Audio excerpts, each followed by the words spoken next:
Recording in progress.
Saying somebody who's been waiting just to make a public comment. First time here.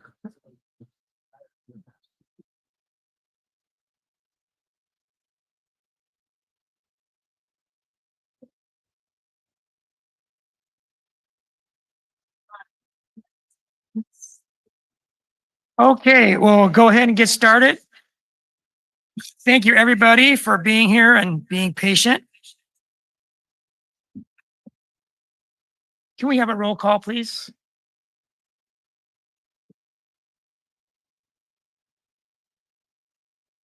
Councilmember Biala, Yes. Councilmember McCarthy. Here. Councilmember McAdams. Here? Councilmember Vischer. Here. Councilmember Delgado here. Okay, the five of us are here. Welcome everyone to Tuesday, November 19th, 2024, regular city council meeting in the city of Marina. Besides our council members, we have our city attorney, Renee Ortega, and our city manager, Lane Long. And this is our deputy city clerk, Anita Shepard Sharp. And we've had our roll call, and we're going to consider moving the agenda a little bit so that you all can have the aquatic issue as soon as possible. The idea is to move you after our mural presentation and before council and staff announcements, before public comment, before consent agenda. It would take a unanimous vote to move it. We do have a concern. At least one person is here just for the public comment for the first time. So who is that person? Can you raise your hand? Who's here for the first time and you want to make public comment? Perhaps it's Carol. Carol, can you wait, Carol, until after the aquatic presentation? It's a place where you're going to be able to swim, so it applies to you. When's it going to open? We have a promise by January 2026, January 2026. So double that. We'll do our best. Okay, so I'll make the motion that we move the aquatic sports center item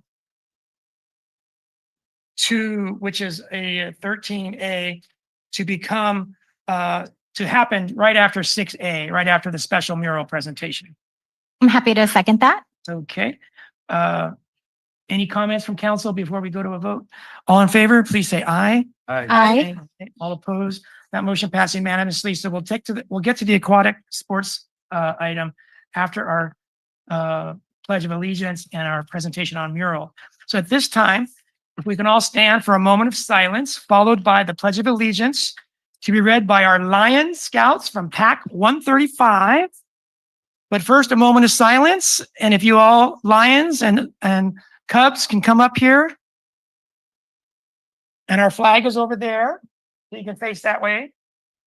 So we'll have a moment of silence. And then you Lions can lead us in the pledge when you're ready.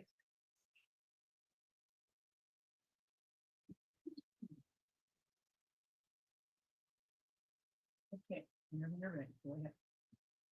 Absolutely.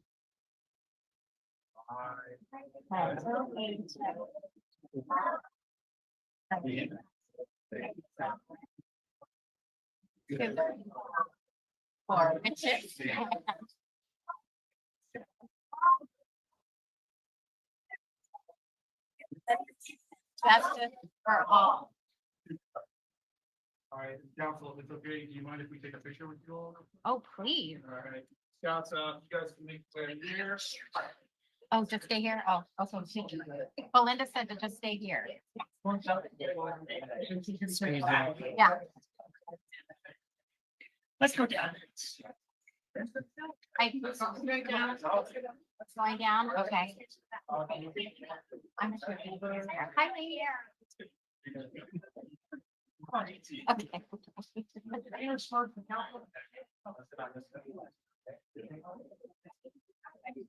There we go.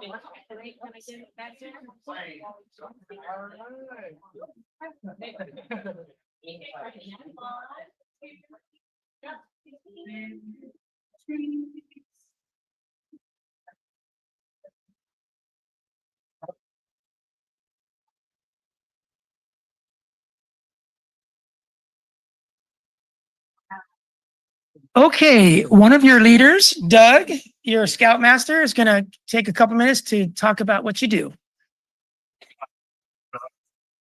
Inviting Cub Scout Pack 135 to the Marina City Council meeting tonight.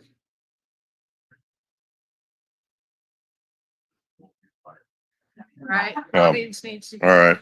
Okay. All right. Again, thank you for inviting Cub Scout Pack 135 to the Marina City Council tonight. I'm the committee chair for Cub Scout Pack 135. I've been a scouting volunteer for over 20 years now, most recently with this pack, and I've been a proud resident of Marina for almost 2 years now. So we have approximately 31 scouts in our pack, both boys and girls from kindergarten through 5th grade. We're also affiliated with Troops 134 and 2134, which continue the scouting experience for boys and girls from 6th grade until they're 18 years old. Our pack families reside mostly in Marina and Seaside, with a very, very high percentage of military families in our pack. We generally meet in the Scout building at Gloria Jean Tate Park, and we're very thankful to the city of Marina, who has graciously made this available for both our pack and the troops to meet there. For over a century, Scouting has helped build future leaders of this country by combining educational activities and lifelong values with fun. Scouting America, formerly known as the Boy Scouts of America, believes that helping youth is key to building a more conscientious, responsible, and productive society. The scouting experience is designed to give our children the skills that they need to unlock their full potential. Scouting programs from Cub Scouts to Exploring offer all a safe place to learn, grow, and explore a new world of adventure. Experiencing the outdoors, either through family camping, hiking, or beach cleanup, are just some of the fun ways that our local pack provides that safe place for our young people. Our mission is to prepare our young people to make ethical choices over their lifetimes by instilling in them the values of the Scout Oath and the Scout Law, which includes always doing your best, doing your duty to God and country, helping others at all times, and keeping yourself physically strong, mentally awake, and morally straight. Thank you for the many years the city has supported scouting in this mission, and thank you for your time tonight. Thank you very much, Doug. And thanks to all you scouts who came tonight. It was great to have you here. Okay, next up is our principal of our only middle school in Marina, Los Árboles Middle School. Leland Hansen is his name, and he's going to talk about an exciting project that we need to do to bring some more public art into town. Definitely. Good evening. So I'm Leland Hansen, new principal at Los Árboles Middle School, just up the street. We're your neighbor up the hill. Wanted to just present some information to you. I know we're not the main event this evening, but just wanted to solicit your input on a mural project. So we have a renovation project, which is ongoing at our school campus right now, Los Árboles Middle School. We'll be finishing that renovation project as part of the previous bond measure by the end of this summer. And that's kind of the first phase. And we're excited for the next bond measure, Measure A, whatever that may lead to. But this is part of our current project. And if you can click on the next slide. The current space that we have is this mural here. I'm fond of it. I was a teacher there at the school, and we have a lot of student photos in front of this. Together we make a difference. It's what's there currently. But again, the entire campus is getting painted interior and exterior. And with that as well, we have funds for a mural project. So with that in mind, I wanted to solicit your input on what that could potentially be. We're trying to give our artist 3 to 5 kind of ideas or pillars to work with to draw an initial sketch. If you could go to the next one. So the artist is Hanif Pani that has worked and actually has some mural in the city already, I know, and has worked with other schools recently as well, including Monte Vista.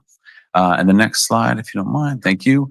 Part of it could be our new Falcons logo, which we're proud of after getting some input from the community. And then if you could do 2 more slides. 1 more. Just possible inspiration at an event that occurred kind of in the 4th of July. This was a active kind of art piece that was going on during a 4th of July event at Mare Island. What struck me was the local landscape, but also the history of the Mare Island shipbuilders. And although it's not active now, it's the history of that area. And what struck me is our history and our roots with Fort Ord and our family and communities that are here with us now. So just as a piece to kind of maybe kind of spark some ideas from that. And I think 1 more slide, I think the last one. So again, kind of a blank canvas, if you can imagine, just any ideas that you would like to submit, we'd appreciate. We'll also be working with our students, of course, and our parents and teachers to get info and ideas as well. But we would love to have something that reflects our community. And so we thank you for any of your input. I can send out an email later on to get your input at a later date. Okay. Thank you so much. Thank you. Appreciate it. And Leland, this is his first year as principal at Los Árboles Middle School. So thank you, Leland. And what's your young boy's name? Bo. Thank you, Bo, for being here. He probably wanted to leave a long time ago, but he's still here. Yeah. Kept him going. That's good. All right. So now we're going to move on to probably what's going to be the main event tonight, the Aquatic Center and the Sports Center. And our city manager, would you like to introduce this or turn it over to Andrea? Andrea Willer is our Director of Recreation and Cultural Services Department, and she's been here doing a fantastic job for going on a couple of years. 18 months. 18 months. Yeah. Thank you, Andrea. Yeah. Thank you. Thank you, Mayor and Council, and thank all of you for showing up. This is like so exciting to have this room full. And I know you've been hanging out for like an hour and a half. So thank you for sticking with us. I think you're going to be excited to see what we have to show you tonight. So tonight we're asking City Council to provide direction to staff for the Aquatics and Sports Center Building Rehabilitation Project. I'm going to start by giving a very brief timeline. There's extensive background in your staff report, so I'm not going to go into too much detail, just a few primary bullet points. Then our consultants from Core Design Group and Isaac Sports Group will provide the main presentation on the current conceptual design and programming, financial operating costs, and high-level construction costs. And then Lane's going to close it out for us with a presentation on funding options available if the City Council decides to move forward with the project. Okay.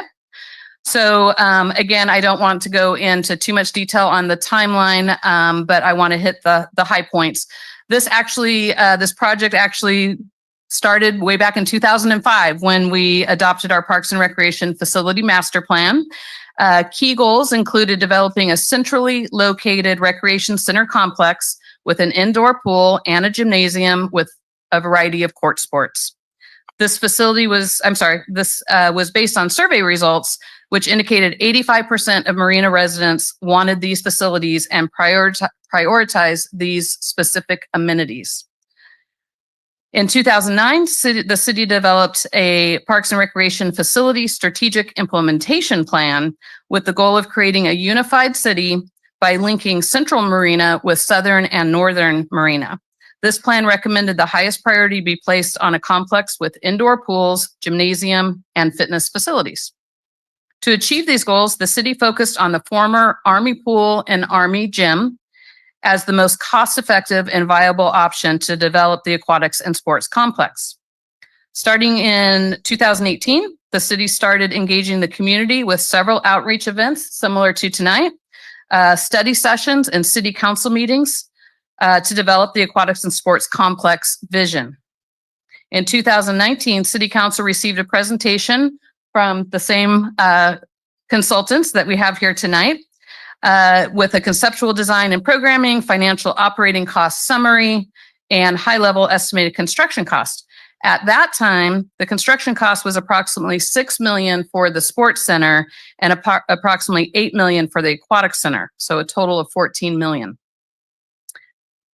Based on input from the community and city council, staff was then directed to expand the scope of that project and to include a 2-story connector building, which is a new construction to join the existing facilities together. So we have one continuous facility, as well as an elevated indoor jogging track, a commercial kitchen, and a standalone outdoor sports pavilion for roller sports. At that time, the cost estimate was $22 million. Due to some extenuating circumstances, the project was temporarily put on hold. In 2023, a new cost estimate was provided, and that jumped to $40 million, mostly due to high construction cost escalation post-COVID. And that did not include the outdoor sports pavilion. So here we are today. Re-engaging our consultants, re-engaging the community, re-engaging city council to receive direction on how we want to move forward with this project. So at this time, I want to bring up Core Design Group and Isaac Sports Group to go ahead and give you the presentation and show you what our thinking is today. Thank you.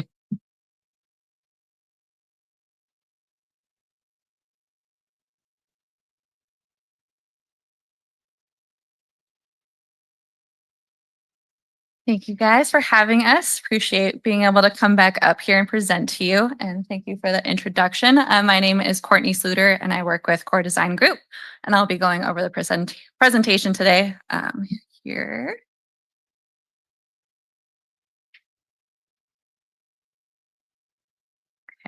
Test out this clicker. So my name's Courtney, like I mentioned. I also have here Matt Kingdon and Stu, who will be jumping in later on in the presentation, but I'll be kicking it off here.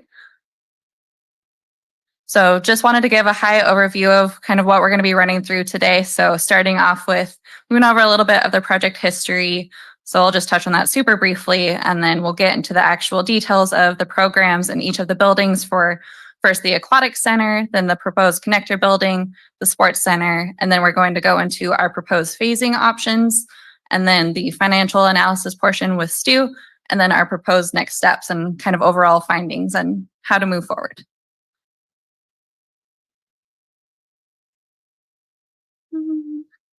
Okay. So just to orient everyone, this is the project site. So it is currently where the old Water City Sports Building used to be, and the existing aquatic building. It is on the intersection of 2nd Street and 9th Street with a lot of new residential that's gone around the area. And then, like Andrea mentioned, we did have a couple of workshops already. So we were back here almost 2 years ago, or a little over 2 years ago. We did a similar community workshop where we had boards and got a lot of feedback.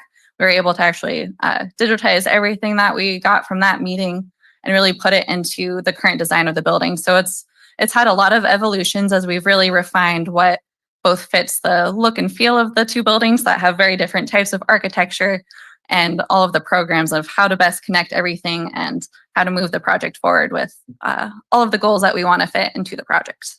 But we wanted to show that we really have been trying to listen to the community and focus groups, that we've had tons of meetings with different focus groups over the course of this project to really try and fit as much as we can into this project, because it's for the community. So we want to make sure that we're not just doing this because it looks good for us, but we want to make sure you guys are the ones that are using it, that it really works for everyone.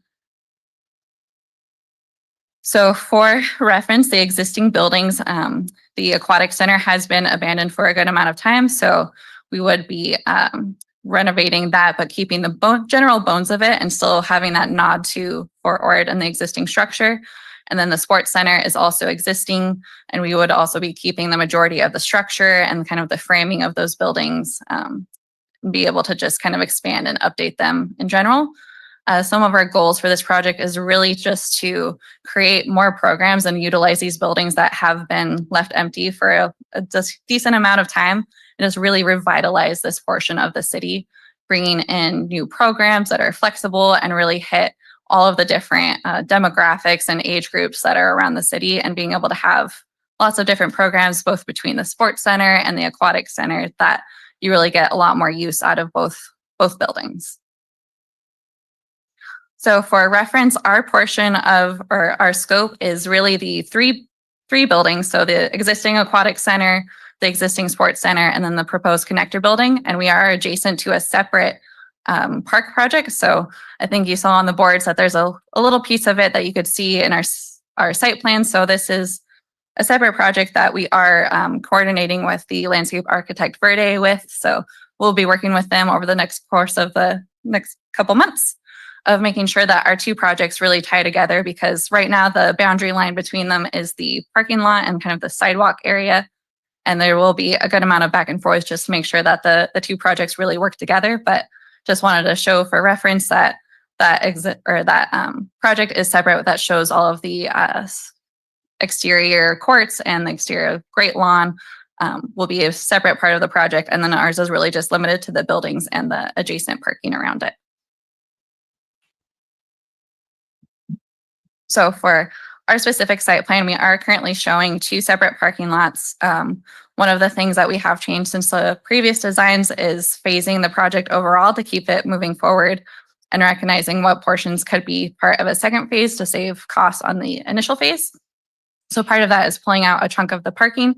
So being able to have the portion, as you can see in the dotted area on the left, where it says proposed phase 2, would be part of a second portion. And then we would have parking to the south of the buildings and to the north of the buildings, with pedestrian access both from the park area and from 9th Street up to the north. So starting with the buildings, we're going to start with the aquatic center here first. Oh, excuse me. So the aquatic center program hasn't changed too much from those that have seen this in the past, but we would be updating everything to the latest standards. So there would be some simplification most likely within the recreation pool, but the competition pool really wouldn't have any changes.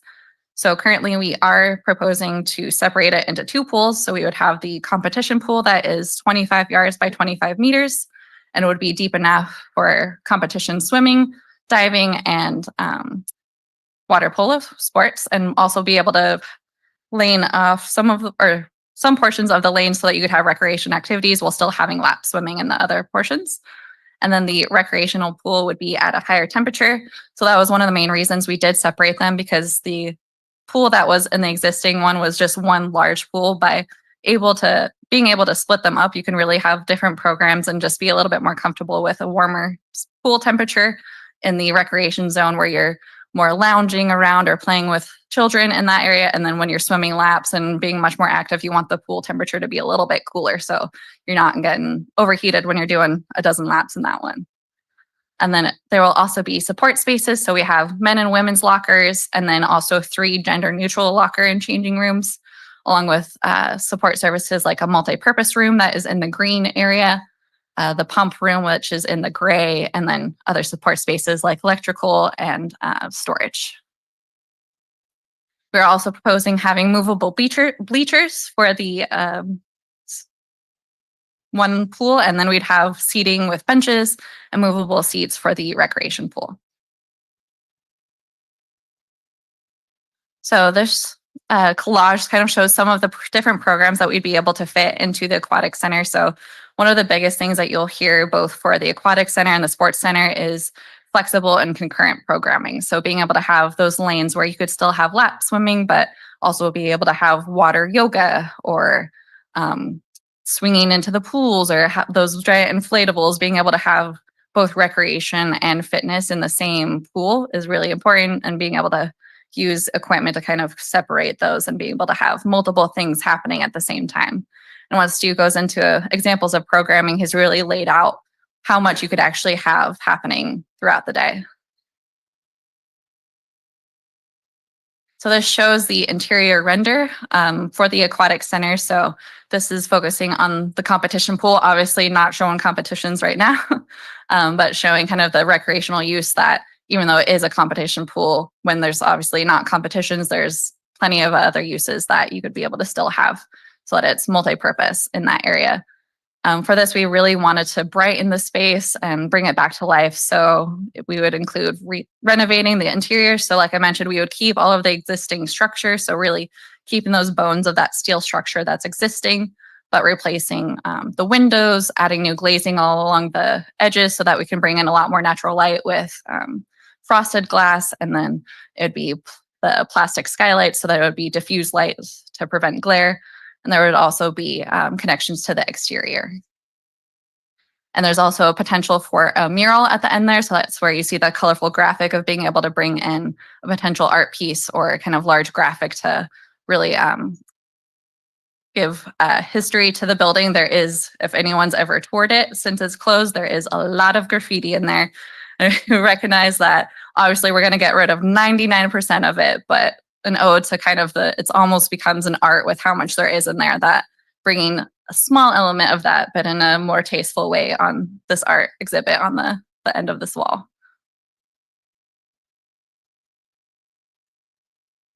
And then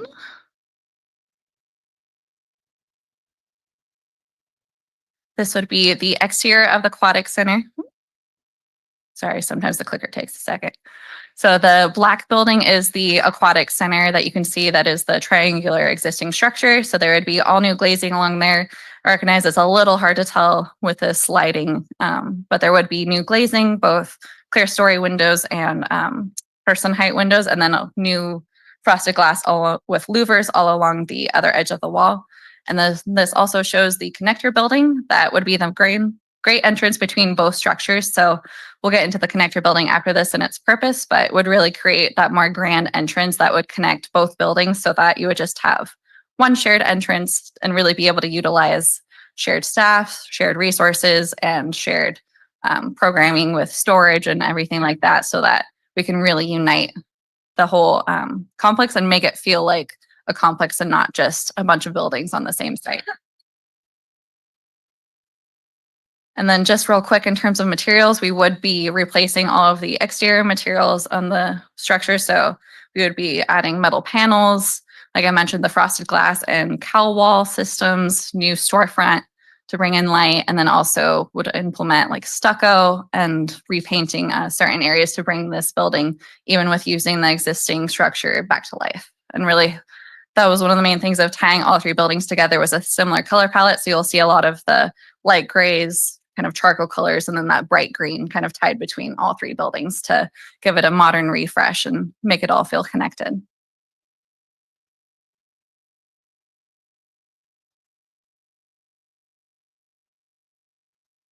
Okay.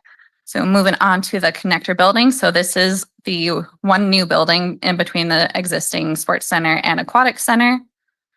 And we are currently proposing a single-story aquatic center for phase 1 with the potential for a second story for phase 2. So we have in gray, there's 2 storage areas that are currently just shown as storage. That would be really easy to convert to stairwells, given that if you wanted to do a second story as part of the second phase. So for this portion, it really is creating that grand entrance between the 2 buildings. So we have a pretty large lobby there that's shown in purple with big reception desk. And then there would be controlled entry into both the sports center and to the aquatic center. So you would have some form of scanner, whether it's hand palms or you use your cell phone, that you would need to have a membership access to gain access to either of the buildings. And you would be able to see that from that reception desk and those administration areas that are in brown. Some of the other programs at the connector building include our teen lounge. So that would be open to the public and not part of the membership model. And then there's also a cafe that would be open to the public. So this would be able to support both sports and aquatic users, but also support the park users and be able to draw people in. And hopefully people might come for the playgrounds and then realize what an awesome building we have here and want to sign up for the aquatic center and sports membership. But really just kind of having something that ties the 2 projects together and supports that with a kind of a commercial aspect with like a coffee shop or some form of cafe to really help draw people in. And then similar to the aquatic center, we'd want to bring in a lot of light too. So it would be at the lobby, especially, it would be a 2-story structure that would have cowl wall, which is kind of like translucent plastic panels that resemble windows, and then a lot of storefront and kind of grand entrances to bring in light as much as possible from the north and south sides. So while the main entrance would be off of that park from that south parking lot, we do recognize that a lot of people are going to be coming from the park or coming to the park from the north side with most of the residential from that portion. So we do have an entrance on that side. Otherwise, you'd have to go all the way around the building. So we really wanted to make sure that it was a connector from both edges of the parking lot so that you could go through it and be able to come from both directions. So we do still have a fairly grand entrance with that lime green element that is carried across both entrances, and with the signage to make sure that you can tell where you're going from either direction. Whether you're coming down 2nd Street, you would be able to see this, or coming up from the other direction, you'd be able to see on the sports center side the signage.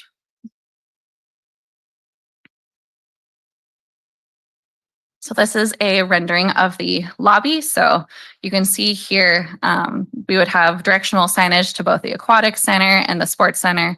It's a little hard to see, but there would be the signage up on the walls there that are colorful.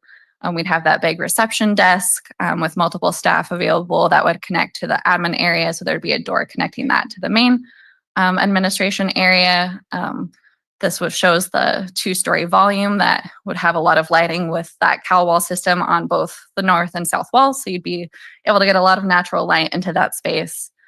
This also shows like a little lounge area. So for parents, if you're dropping your kids off for sports or for aquatics and you don't necessarily want to have to watch them the whole time, you can come and hang out here and just have like that area to be able to relax with fireplace and different materials with the lounge area, and just be able to have kind of an entrance zone so that you can relax without going into the main spaces. There is also the opportunity to have artwork in here, like a ode for Ord, which I'm showing a map of in that black and gray painting there. Yeah, overall. Oh, and then that colorful area was the teen center. So using colors, especially on the inside as well, to really help navigate of knowing if you want to set like the aquatic center and the sports center of one's blue and one's green. So you always know which color to kind of guide you between the 2 spaces. So moving on to the sports center, one of the changes from our past presentations is we are proposing a little bit more limited scope in the sports center, basically to really just get it open almost as it is, but get everything up to code and meet accessibility standards, and kind of just do small improvements as much as we can to get the building up and running and as useful as possible without spending $12 million to get it to the full potential. So we'll get into more of the actual costs later on with that, but this proposal does show basically keeping all of the existing structure and walls the same, as basically just reprogramming different areas. So there's a lot of storage and admin space that has been repurposed to studios. And then we would renovate all of the locker rooms and restrooms to be accessible. And then we would keep, there's a multi-purpose room in that far left corner in green, and the existing utility areas, we basically wouldn't be touching either, but keeping kind of that whole area as similar as we can while still utilizing small changes here and there, like updating the lighting, updating the flooring to make it more usable and practical for the kind of all of those support spaces. And also in the multi-court sport area, we would leave that as one large area with removing that current roller sport rink and being able to potentially replace the flooring and add new striping so that it'd be able to support multiple sports more than just the roller rinks. So we'll get into a couple of the specific courts here. So we could accommodate, there's existing basketball hoops for I believe is a college basketball size court. And then there would also be able to fit 6 half courts going the opposite direction. So those are the ones shown in yellow. And then that orange one is the college size. So for the yellow ones, we'd most likely utilize mobile basketball hoops so that you could pull those out and they would be stored when not in use. We would also be able to fit 3 volleyball courts that would be shown vertically here. And we have the required run out area that it wouldn't be a concern with impeding the circulation around the space. And then lastly, we would be able to fit 5 pickleball or badminton courts. Since they're the same size, they could be utilized for either. So that was one thing that we wanted to make sure that we included as well. So this shows all of them overlaid. As you can tell, it's a lot. So one of our proposals is to renovate the flooring and use multi-sport court flooring so that we can use not just colored lines, because we were originally hoping that we could utilize the wood floors in the building, but the potential for that and just having 5 different colors of lines we know can get confusing. Then you have to bring cones out. So one of the options is replacing that with sport court flooring. And then with that, you'd be able to have different colored courts. So all of the volleyball courts are blue and then different colors for the other ones as well, so that you'd be able to differentiate them a little bit clearer. It would still maybe be like 3 colors. So all of them might not be their own color, or else it'd be a little hectic, as you can see in this diagram, but still being able to differentiate them a little bit more. We also want to show too that we're proposing having 2 dividing curtains between them. So there are those black dashed lines that are shown there. And those would really help to, like we mentioned, having flexible and concurrent programming.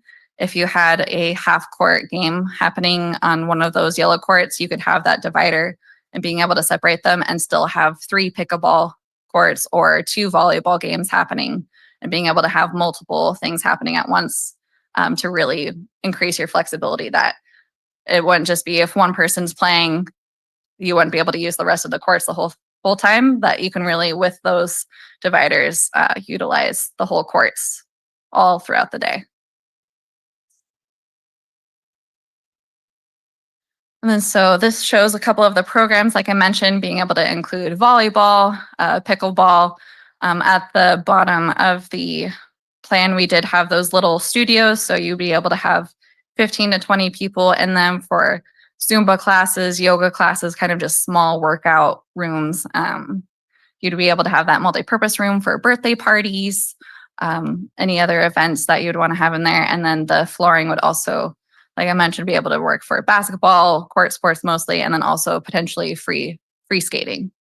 Because we do know that is an important portion of Marina society. So we want to recognize that while we wouldn't necessarily be able to accommodate competitive roller hockey, being able to still have those free skate and potentially derby events in the sports center. And then I realized I missed going over it, but we are also proposing a walking track along the entire sports court as well. So we are currently showing a 2-lane track, so it'd be mostly just for walking or jogging, and then it did actually equal out to exactly 11 laps to a mile. So the numbers worked out that it wasn't a funky number this time, but that is also potential too, that there would be separate circulation and then that walking track. So even if you're not there for basketball, that you'd still be able to get use with your sports membership of being able to walk around the track and get exercise, even when it's a little gloomy and cold outside, which never happens here. And then this shows the exterior of the building. So that connector from the other angle, and then also the sports center. So we would have new signage on that corner, but utilizing that portion of the building is existing. So we are proposing just demoing one corner of the building. Basically, there's that one large structure and then kind of three little pop outs to the left of it. So we're keeping two of them and then proposing to demo one of them to expand the connector building. And then mostly just to confirm scope for the sports center, we would be keeping all of the exterior materials and basically just giving it a fresh coat of paint, both on the inside and the outside. So there's currently wood siding there. So we would just paint that to match the aquatic center and connector building to really tie those in together. But as part of phase one, we wouldn't be applying new materials to it. We would also be aiming to keep the roofs for both buildings and just patch and repair as required to keep them functional. So for our proposed phasing, like Andrea mentioned, when we had first proposed all of this happening at once, it was coming in around $40 million. So Lane tasked us with how can we make this work for $30 million. So our proposed option was splitting the project into different phases. So our proposed approach is having this phase one be the full build out of the aquatic center, the build out of the first floor of the connector building, and then more minor renovations to the sports center just to get it open again. And all of those other programs that we implemented or mentioned earlier, that we'd still be able to have a decent amount of programming, even with that reduced budget of not doing the full build out. And then if you did want to come back and expand to our previous kind of full design, that would include a second story of the connector building, which would really be additional multi-purpose rooms, more studios that could support the sports center, since we're a little bit limited in that regard in the existing footprint of the building, and then more administration spaces basically to accommodate the expanded programming in the sports center. This portion would also expand the parking. So we, like I mentioned before, we were proposing splitting that into the two parkings just to reduce the upfront cost of the first phase. So the second phase would connect those two parking lots and also expand another row, so that we're assuming once you have the full build out of the connector building and the sports center, you're going to need more parking. So we would really be able to tie this into that portion of the project, that it would all kind of work together. As you expand the building, it makes more sense that you'd be able to expand the parking with it. And then with that build out too is the kind of full renovation of the sports center. So for those that had reviewed our previous designs, we had an elevated walking track, an auxiliary gym, full fitness areas, like 2,000 square feet of fitness areas. So being able to bring in all of that programming that can't really be accommodated without that kind of elevated level of design and renovation with the current footprint of the building would be proposed in that second phase. So I know everyone wants to know how much this is going to cost. So for that first phase, we are looking at a little bit less than $4 million for the site work. So we're looking at 3.9 for the site. For the sports center temporary improvements would be 3.5. For the aquatic center is 16.5. And then the connector building is a little over 5 million, with a total of 29.3 million for the first phase. And then we have estimated costs for the second phase. Obviously, if this doesn't happen for another 10 years and the program changes a lot by then, these numbers won't be as relevant. But basically, if you were to do phase two immediately after phase one, it would cost about 19 million? 16 million. Thank you. A little farther from the screen than I thought it would be. Eyes are not as good as they used to be. So yeah, it would be about 16 million to do that full site expansion and the second floor of the connector building and the sports center build out.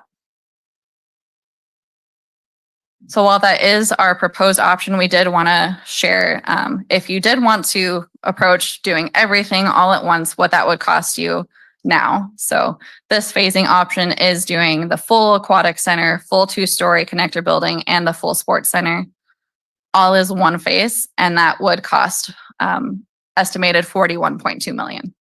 So we recognize that we want to keep the project moving forward and being able to spend $30 million now and then being able to come back and kind of expand once you see like the uses of the sports center and being able to evaluate how much fitness do you actually need, how much multi-purpose room versus admin are you actually needing once you actually get the aquatic center and sports center up and running. You can really come back and expand those programs later at a later date. So overall comparison, like I mentioned, we're recommending the phase option to keep the project moving forward, but did want to present the overall option of doing everything at once to the full scope, just in case, or more for reference, so that you recognize how we kind of got to this point of wanting to phase the project to keep it moving forward. And then also in terms of timing, we'll get into the design schedule a little bit later, but estimated construction time would be about a year for either version, with the single phase taking a little bit longer with doing the fuller build out of the sports center. So last pretty picture of mine will be the overall connection of the entire building. So this shows on the left the aquatic center, in the middle is the connector building, and then on the right is that sports center. Recognize that big blue blob looks like another pool, but it is sports courts. That was my bad. But yeah, wanted to show kind of the overall footprint of how everything connects together, and then also really just the importance of the connector building, that as you notice, there's pretty much no administration spaces in either the connector building or the aquatic center, because we're really able to pull all of those out into this connector building. And so one thing that we had talked about was if the connector building is even, is it required? And technically, yes, you could build the sports center or the aquatic center without it. You would just lose a lot of your support spaces like the studios or the multi-purpose room, because you would need to move administration spaces back into those buildings. So being able to expand and kind of condense them into that one connector building really gives you a lot more flexibility and improvement in your program, so that you can make the project more profitable with more rentable spaces, is really the main motivation for bringing all of the admin out of the 2 existing buildings. All right, now for the numbers, I'm going to hand it over to Stu.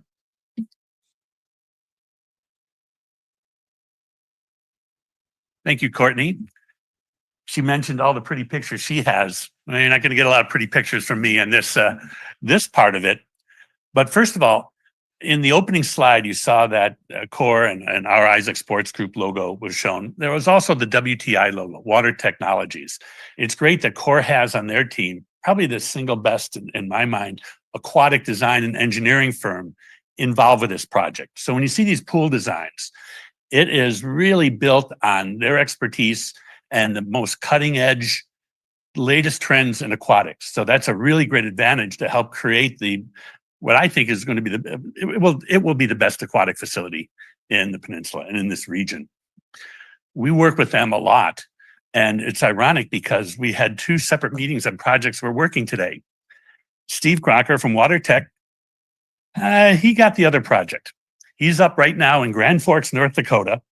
And I got to come to Marina, which was definitely my choice. So I came out way ahead. I said, I'm not missing coming back to Marina. And it's great to be back here.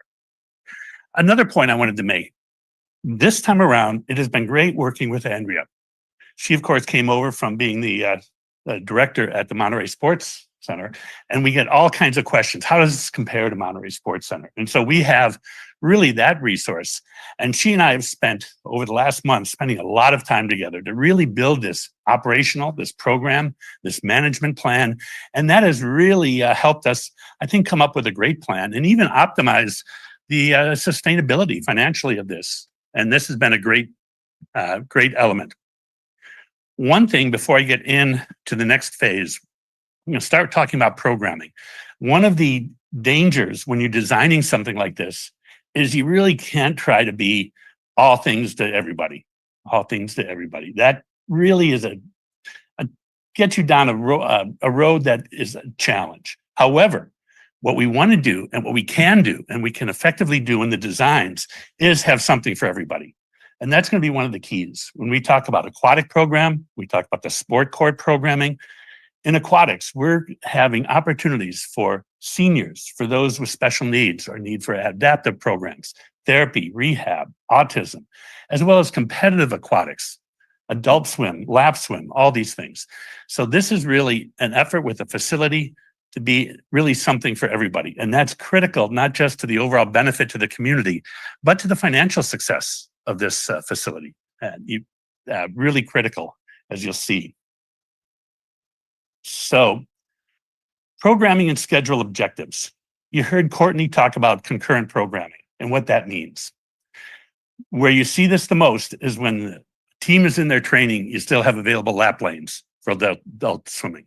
You can still do fitness in the warm water pool while you're teaching lessons and people are playing in the lazy river or on the play features. Different temperature and depth configurations are critical.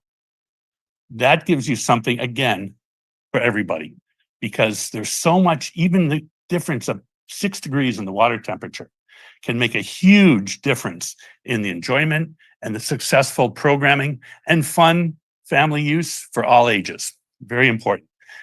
You see, we also try to balance recreational leisure with the aquatic sports. It can't be just a competitive or training facility. It can't be just a water park. Really have that balance. But it's also good in our scheduling model to make sure that we are balancing programmed, scheduled activities with open swim, open court space, fun times, family-friendly fun times. You can't do nothing but open activities. You can't do just all structured programming. So this is, again, one of the goals of the program model.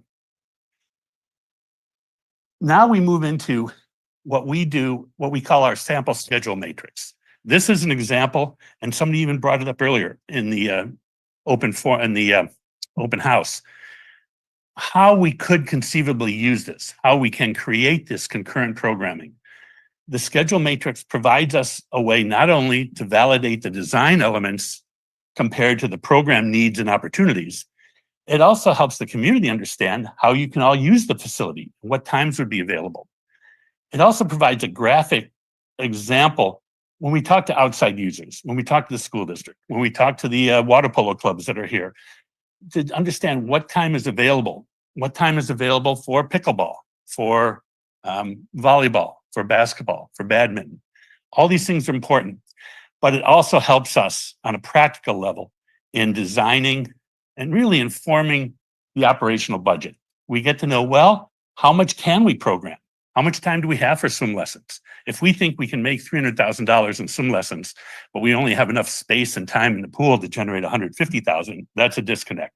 So we really got to match schedules with design, with our financial objectives. It's also helps in cost. The graphic you'll see really helps us to determine our staffing needs and how we manage it most effectively. And finally, again, I link back to program proceeds design. This is something we work closely with the core design team to really make sure the programming and the design matches.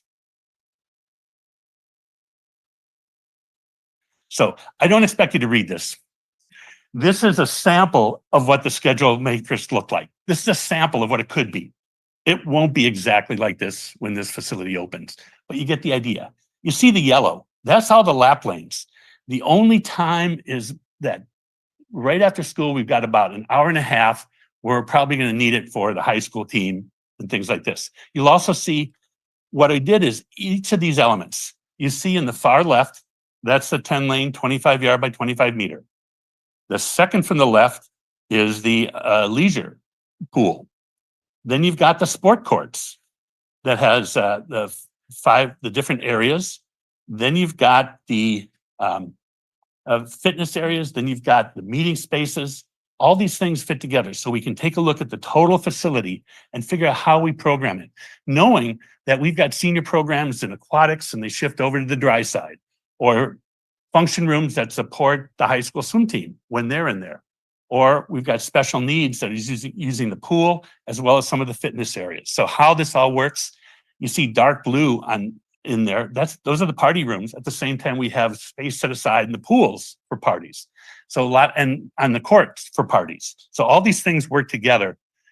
We have 6 different versions of these: school year, weekdays, Saturday, Sunday; summer, weekdays, Saturday and Sunday. So this all fed in not only to design, but into the revenue model and the costing model.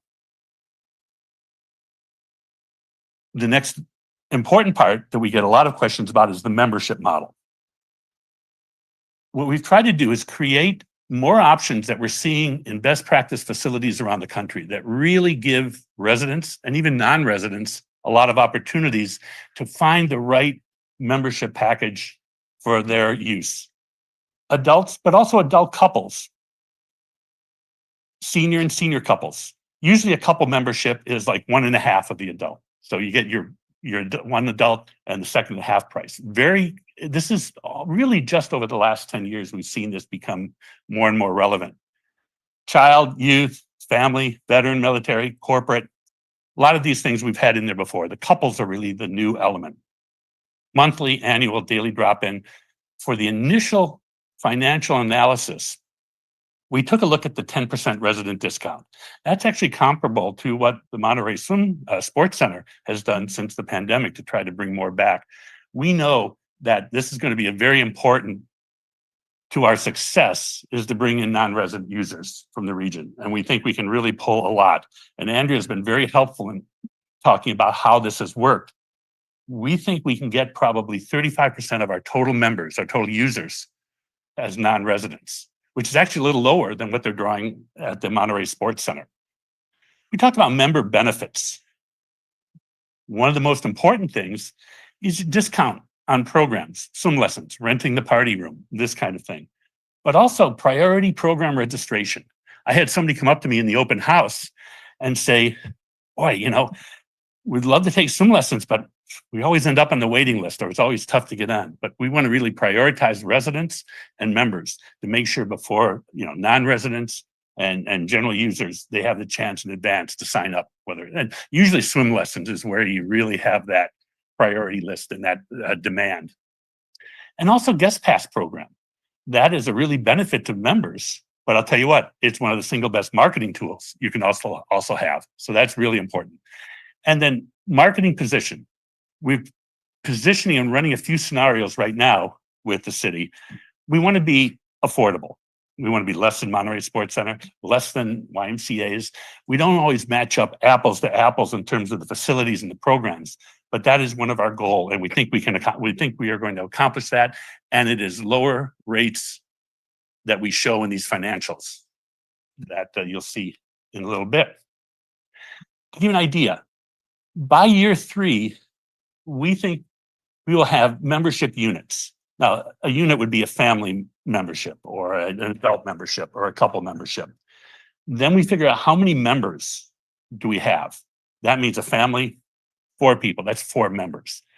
So to give you an example, we think by year 3, we can be a little over 4,500. To give you an idea, right now, Monterey Sports Center is about 8,100 members. So again, we think we're being conservative. We think this gets us demographically to really, about 10% of our population in Marina on the resident side. So again, not anticipating very aggressively the market penetration. We think there's an upside there. Now we get to the budget and financial. Again, sorry, no pretty pictures. This is envisioned as running as really an enterprise operation within the city, as opposed to just drawing from general fund. Enterprise is what a lot of cities use, either as just an operating model or as truly a formal designation where it's run as a separate business. It's really run to show the revenue, the costs, include all the costs in this. That is very important. We build the budget from the bottom up. Worked on this. Andrea did this. The last thing I looked at is what the net revenue is. We're high end on the lifeguard and staffing coverage, not meaning that we're in best practice. We're full coverage. We're not saying, oh, the swim team, the coach is a lifeguard. We don't need the lifeguard, which facilities in this area do sometimes. So best practice on risk management. We've taken a look very closely. We just didn't take what we did back in 21 and 22 and say, oh, inflation was X, just multiply everything. We've taken a look item by item. We know cost of electricity has gone up in this market faster than inflation. We know that hourly wages has gone up faster than inflation. Some things have not hit inflation. So it's really been very specific line item by line item to develop that. We're pretty conservative on revenue. We don't have any, we have virtually no soft dollars. That's what I call donors, ongoing philanthropy, sponsorships, advertising. Collectively, that's less than 1% of the total revenue. I see facilities that like this, even public community facilities that are up into the 6-7% of total revenue. But again, I don't like to put it in because you can't count on it. That's why we call it soft dollars. We've tried to do a good match of what is best delivered in-house and what services are best delivered as outside resources. Like I think custodial is outsourced in most cases now. I'll give you an example. So a combination of in-house and outsourced programming, particularly when you ramp up. The city doesn't have a lot of expertise in some of these areas. We'll certainly be hiring people, but we find that in some of these sport and aquatic programs, it's better to bring in 1099 subcontractors for some of the more technical instruction or program development. As the facility evolves, that will be shifted more and more to in-house. But this is something we know we've tried to strike that balance because that's very important to the financial success. And then inflation, knowing that this may open sometime in 2026, or as you said, well, double that, you know. Everybody I've talked to thinks we're going to be in a little better shape, but I'm still factoring in 3% upfront and then going to a more historical average of 2.5, which is what we've normally seen. But this is something we can work on. We're working with Lane and their financial group to figure out what is, for your comfort level, what is the inflation we want to use from year 1, 2026, perhaps to 2027. Again, I have my crystal ball, but I'd rather use the numbers that you use, so we're really on board when we do this.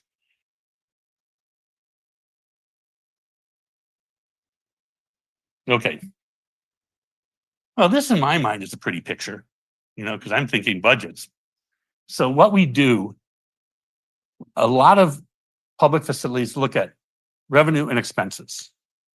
From a management perspective, and that's where we come at this from the budget, we want to break out revenue by facility revenue, that's memberships, that's rental fees, and program revenue. That's what we make from swim lessons, from aquatic fitness courses, from in-house volleyball programs, an adult volleyball league, these kind of things.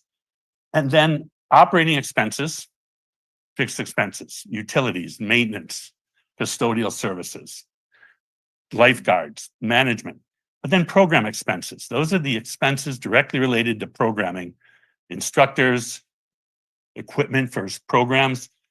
We like this because we want you to be able to, and Andrea to be able to, when she's running this, to know, are we charging enough for swim lessons? What are we making on a swim lesson?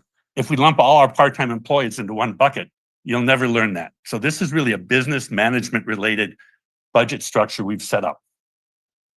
Looking at this, the orange line, and these are the direct operating expenses. I haven't, but I will talk shortly about how to incorporate long-term capital reserve into this. The orange is our net. The year before we open, we've got startup costs. We're going to lose over $200,000 the first year because we have only minimal revenue, which would really come from signing up for members in advance of opening. Year 1, we're still at $138,000 operating deficit. By year 2, this can be sustainable. I'm looking at in direct operating costs and revenue, 106% of cost recovery. And that can go up to, by year 5, 114%. We have a lot of examples of facilities around the country that have this kind of success if they're well designed, well managed, and well marketed. And I think you've got the people here to do that. Now the non-operating expenses. The reserve fund allocation. I'm going to talk more about this later, but what we did is once we started earning net profit, we started to contribute to that in year 2, and then it rapidly increases. So that when we factor that in, we're down after year 2 into the 105, 108% cost recovery. So major revenue sources. Pretty self-explanatory. Membership and user fees are the big one. Swim lessons, court and sports rental. You see this. I don't need to read the chart to you, but you get an idea of your various revenue sources. Your expense category. Not a big surprise. Staff, wages, benefits, salaries. And then we got program expenses. And then as you can see how it works down in terms of outside services, general office, insurance. So long-term capital reserve. I call it long-term replacement and maintenance reserve. Couple keys on this. Normally, we look at something, a facility like this, we should figure that over 20 years, we should accumulate about 15% of that, let's say on a new build. So we've shown how in our line item detail, how we get up to a target of 5 million is what we've identified. Keep in mind that this all, at the end of 20 years, you'll be really lucky if you got 5 million still in this fund, because you're spending it along the way. You know, something happens in year 10, something happens in year 12, but they're always based on our recommendations and our experience with other facilities. This will give us money to keep going on well beyond year 20. I want to stress that this long-term cap reserve is not an excuse to skimp on your annual maintenance. This doesn't mean, oh, we've got money in there. We don't have to follow the manufacturer's suggested maintenance model or annual servicing model. We've got enough budget in there to do all the routine best practice maintenance. That's critical. Now, you've got a unique situation. You've got aging facilities. They're going to be renovated, but there'll be surprises. My thinking is, and we were talking about this in a meeting with the city management team today, we have enough wiggle room in our net benefits, our net revenue from year 6 on, that we can start putting more aside to that. That will be important.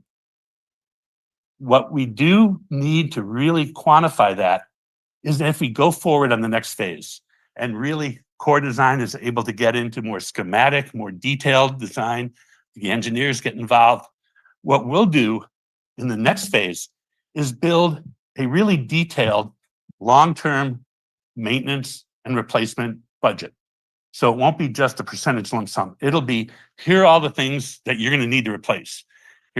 We already have built in what you need to handle the ongoing maintenance. But now we'll take a look at, when do we expect the heaters to go? When do we expect the touchpads for the competitive swim program to go? When do we expect the roof? We don't think we're going to need to replace the roof for a long time, but we're going to do some touch-ups after 15 years or whatever it is. So this will be something that will come with the next phase when we really have more of the details that support it. That's it. We need those details, the engineering. Right now, we just feel confident we've got a model that will give us the money to support what will then turn into an actual schedule in redoing this. So again, not something you can see, but this is an example of the line item detail we'll be presenting to the city. The orange is what I showed you in that summary table. That is direct operating costs. We know that little pink splotch up there and about the 4th line down, that's what you need to have up front to plan for what you're going to spend in your opening, pre-opening, your startup, and your deficit in year 1. And then what this will show you is how you accumulate your actual operating revenue. So you always have money in your bank account essentially to operate this. When you get down to the blue, that's where it shows how you start setting aside over the next 20 years contributions to the cap reserve. And again, that's where we do have some flexibility, but this all works back to that $5 million target to have available over the first 20 years. Again, don't expect to read this, but I wanted you to see what the P&L detail does look like. finally, I'm going to mention something about economic impact. Most of the events we're going to be hosting will really be drawing from the local community, but some have the potential to create some heads and beds. We have not factored that in yet because I think we need the commitments to run these events before we really do heads and beds and actual traditional economic impact. I did want to talk about job creation. You're going to have quite a bit, 70 to 80 FTEs in the course of the building and the site prep and everything. But once the aquatic center is up and running, including the startup year, we're looking at 5 to 6 full-time jobs, of which 1 or 2 would be management level. Then we've got 2 to 3 hourly full-time jobs that, again, are not salaried, but these would be hourly. The big chunk is the part-time jobs that range from 80 to 20 hours a week. We think there's going to be 80 to 120 part-time employees. It will vary by school year. Some will be working 8 hours. More and more in aquatic facilities and sport facilities, we have seniors, older active adults working, and they love to, hey, I'll work 12 hours a week, give me a free pass. These are things that are happening in the market. Overall, from startup year to year 5, the budget generates $9.6 million in wages, salaries, and benefits. Now, that's a game changer in the market, particularly because a lot of these can be older adults. They can be high schoolers. They can be the college kids. Right across the street, we have a great source of college potential students. We anticipate total annual aquatic center visitors at about 350,000 annually. Those are not unique visitors. Those are every single person that walks through the door and hopefully walks out. If our lifeguards are good, they all walk out. So that means a kid on a competitive swim team, they might come in and out for morning and afternoon practice and do that 220 days a year. That's a lot of visits. So it gives an idea of kind of the scope of this, the traffic we're going to generate through this. Question came up earlier about parking. We feel from our experience with this kind of facility, this kind of user load, that for daily use, that 150 parking spaces in phase 1 is sufficient to support this. So I think CORE has done a great job in estimating that. So that's really an overview of the financials, the program model, the scheduling, how it all fits together and coordinates so well with the design that the core design team has put together. To wrap this up, I want to turn it back to Matt. Well, not back to Matt. You'll see Matt for the first time up here. And he's going to talk about scheduling and next steps. So, All right. Matt, Thank you, yours. Stu and Courtney. Yep. Welcome, Matt. And as soon as Matt's done, we might have a couple words from the city manager, and then we'll go to public comment. I got 2 slides, I promise. Be quick. So real quick, Easy. just to talk about timeline. So that first black line on the left is our meeting today. As we mentioned, we've been involved in this project for a long time now and are obviously excited to see it at this point. We're showing a month later, so in December, coming back with an agreement, and I'll talk about what that agreement would be in our next steps. Because there's been so much design work already done, we are starting at essentially a design development level or taking it into design development. So we've got a good concept and schematic design level already. We'd move into construction documents after approval and be looking to go out to bid or construction early 2026. So basically a full year for design and permitting. I can't read that at all.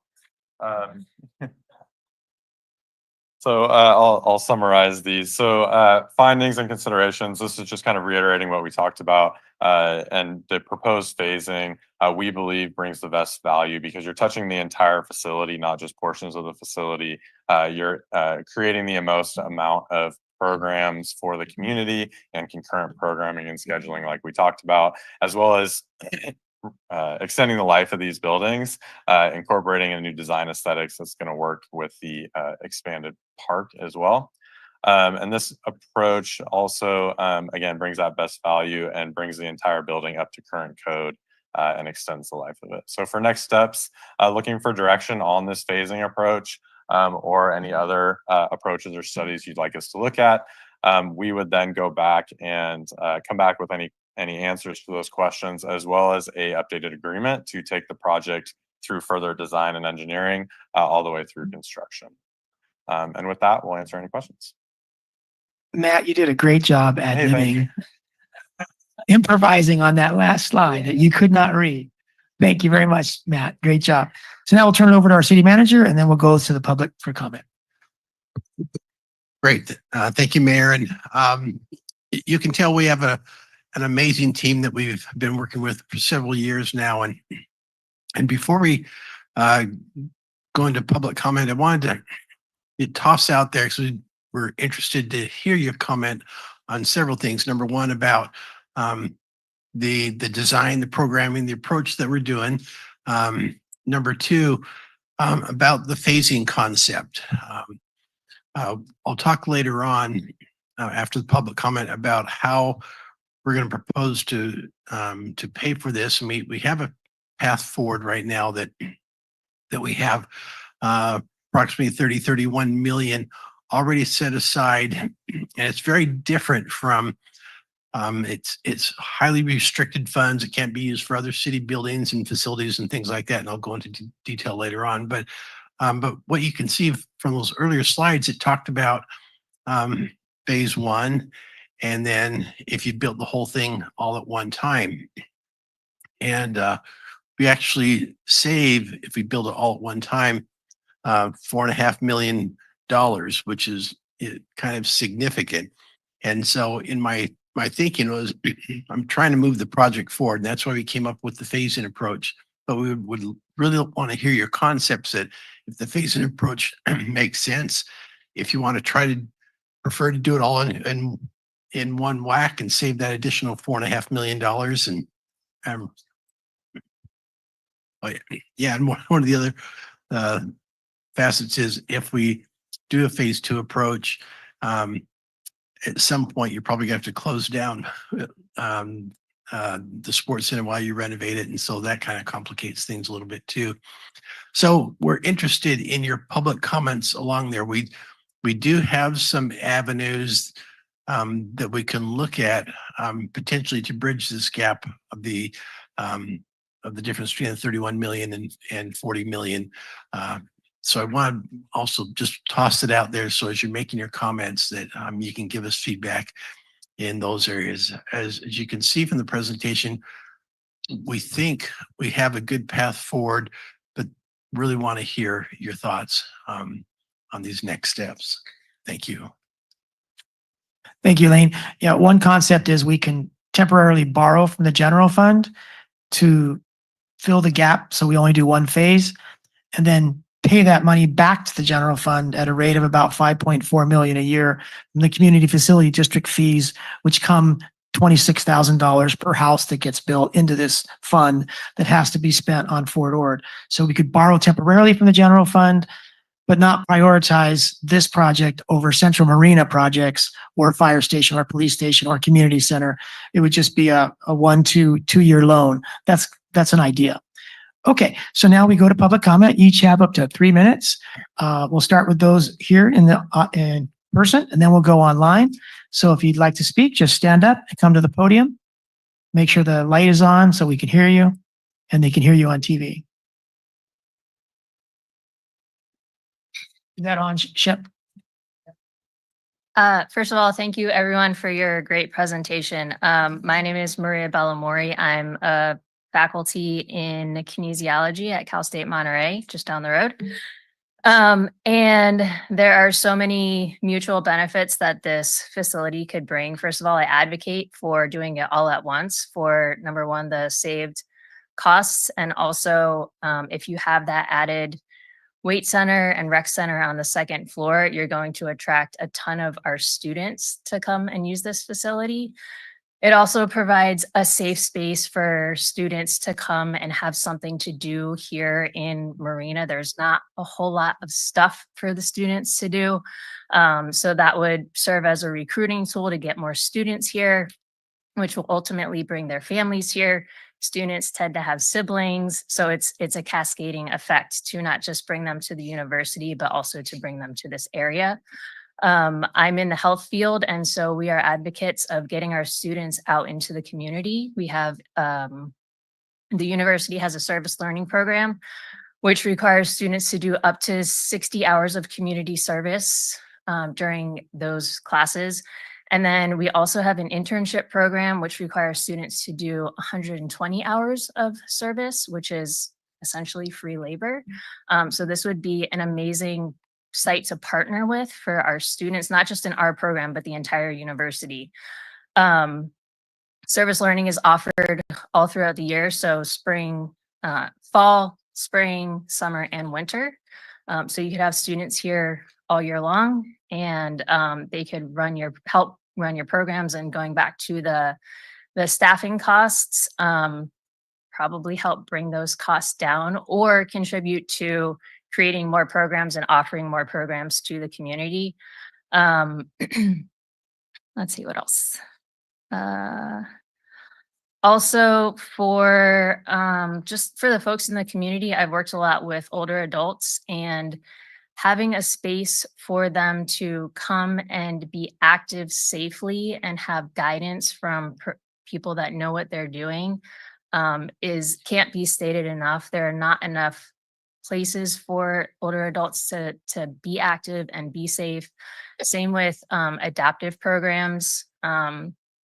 Folks that don't have a place to go end up being isolated, which contributes to depression and early mortality. And so this is not just a place for people to be, but it could ultimately like prolong lives and improve quality of life for a lot of folks. So thank you. Thank you very much. Hello, Mayor, Council. My name is Brian Shields. I'm a field rep with Carpenters Local 646, formerly 605. Wanted to come out and talk a little bit about the project. You know, it looks like a beautiful thing, right? It'd be a real asset to the city. That's a personal opinion, but even though it'll be a prevailing wage project, likely having some additional language attached to it as well wouldn't cost the city anymore, wouldn't cost the taxpayer anymore, wouldn't cost anybody anymore. But things like it's already be prevailing wage, so apprenticeship, healthcare, right, and labor compliance. When you look at prevailing wage, it is the union wage essentially, right? So we're submitted, we track our hours, we submit that to the DIR. The DIR produces the prevailing wage for California. And then and that becomes a prevailing wage. So it should be the same, right? That means that the healthcare is inside the prevailing wage. That means that the labor compliance portion is inside the prevailing wage. That means that the apprenticeship portion is inside the prevailing wage. So really the benefit that would be added is that the contractor who is would be bidding on that job that could fulfill all of the pre-qualifications would be paying the same wage no matter what the project was, private or public, right? Public projects being prevailing wage, private projects typically being allowed to pay whatever it is that the contractor wants to pay, you know? And so by doing this, it would be an opportunity to build, further continuity in our community. For contractors, good general contractors that are going to be paying the same thing when they go to the next private job, right? It's really hard as a worker to bank on your life when, maybe 1 year or I can't remember exactly how long they said that the construction of this project was, but you're making a prevailing wage. And then the next 6 months, year, 2 years, if you ever make it back to a prevailing wage, you're making $20, $25, maybe $30 an hour, right? And your wife or your husband or whoever asks you, hey, when are we going to buy a car? You go, well, I don't know. When are we going to get healthcare? Well, I don't know. When are we going to, so what this would be is another opportunity for a good general contractor that's paying the same wage no matter where they're at. And it would just be scoping the project. Again, it wouldn't cost the city anymore. Daly City, Jefferson Union High School District, they adopted some very good pre-qualification language around a project of theirs. There's other municipalities as well. And I'd love to forward those over and hopefully have them become a part of the talking points of this project. So thank you. All right. Thank you, Brian, and thank you, Maria, before Brian. Hi, good evening. My name is Emily Schmidt. I'm the head water polo coach at Cal State Monterey Bay and also the assistant aquatics coordinator there. I've been a member of the Marina community for almost 9 years now, going into my 9th season at Monterey. We live in an aquatic community. We are right next to the ocean. And our pool currently is the same size pool as you were proposing. It's a 25-yard by 25-meter pool. And we are booked from 5:30 in the morning to 9 o'clock at night, Monday through Sunday, 7 days a week. We try, we are obviously university focused. So we have kinesiology, learn to swim programs, swimming for fitness, recreation, scuba, marine science, as well as our water polo programming. We also try and open up to community programs, age group water polo and swimming. We try and assist our high school programs whenever we can, but really we can't do that. We don't have enough time and we don't have enough space. What I'm saying is this pool would offer so much to our community. The collaboration between the university, our students getting off campus, working with students or with young people in Monterey, in Marina, the Monterey Peninsula, being able to host swim meets and water polo tournaments that we can't do right now because we don't have the facilities to do so. Bringing in people from out of this area, you are going to see the use of this facility like booked the whole time. There are two things I would love for you to consider that I don't, one, I'm not sure if it's possible, but increasing the pool size by 2 meters. So it'd be 27 meters. I promise you it would make a huge difference in the way the pool is used. And then also the depth, 7 meters across would bring it to international regulation for water polo use. So thank you.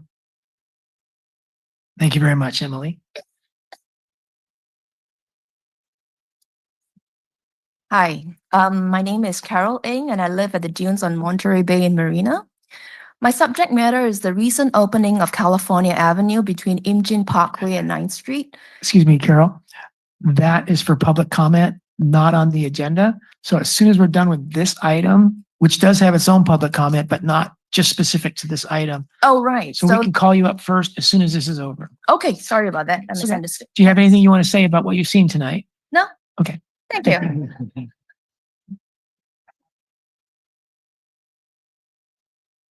Good evening, City Council. My name is Alberto Lustre. I'm with the Carpenter Local 646. And it's great to see this project coming alive. Actually, it's been a while. It's a great project. And the question was asked, what did the first phase or second phase? They do the whole thing together, right? Get it done. It's a great project. But one of the things that I'm just going to echo what Mr. Shield said, pre-qualification language. We need some labor standards in there as far as who's going to pay healthcare for the workers.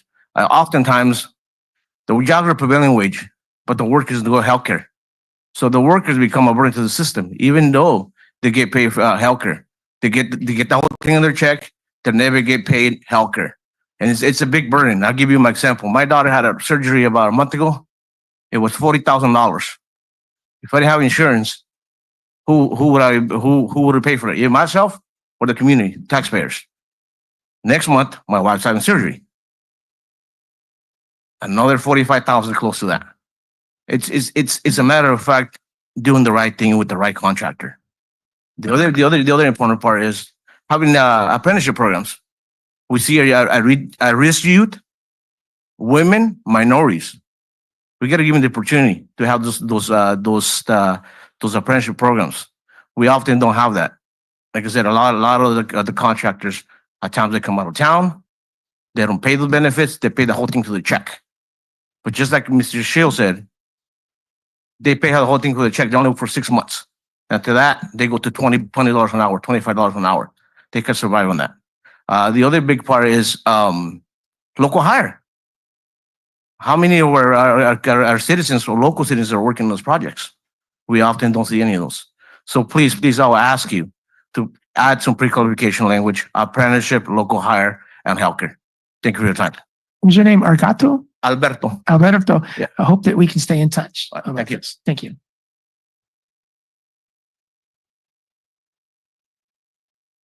Hi, I'm Allison Huff. I'm the president of Monterey Bay Roller Derby. It is your local roller derby league. You do have one, if you didn't know. We used to skate at Water City. That was our main home. And so we've effectively been homeless for 2 years. We've skated from everywhere, from churches, the YMCA. We currently skate over at the Monterey County Fairgrounds in one of the rooms because it's flat. And we're very excited to see this, and that the sport court space available is perfect for hosting a derby bout. We would love to bring this sport back to the community so we can have a audience that cheers for us. I don't know if you remember the bouts we used to have. I know Mayor Delgado does. At Water City, we used to pack that place as full as we could get it, with people sitting on the floor next to the track. We table at every local event possible in the community, and the top question we always get are, where can we watch you play? And my kid wants to play. Do you have a youth league? We used to have a youth league, but with Water City closing down, that had to shut down, and they have to go all the way to Santa Cruz. We would love to revive that. We do 2 boot camps a year where we teach people how to skate, not just for derby, but for recreational. We'd love to be able to expand that also to teaching more places to skate. It would be incredible to have that. We'd love to host bouts and provide opportunities for youth roller derby with this space. Thank you. We're just really excited to see this here and see that that space would work for us. And yeah, thank you so much. All right. Thank you, Allison.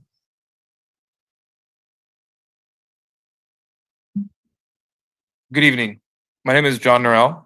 I'm a water polo coach, a player, and an advocate for aquatic sports.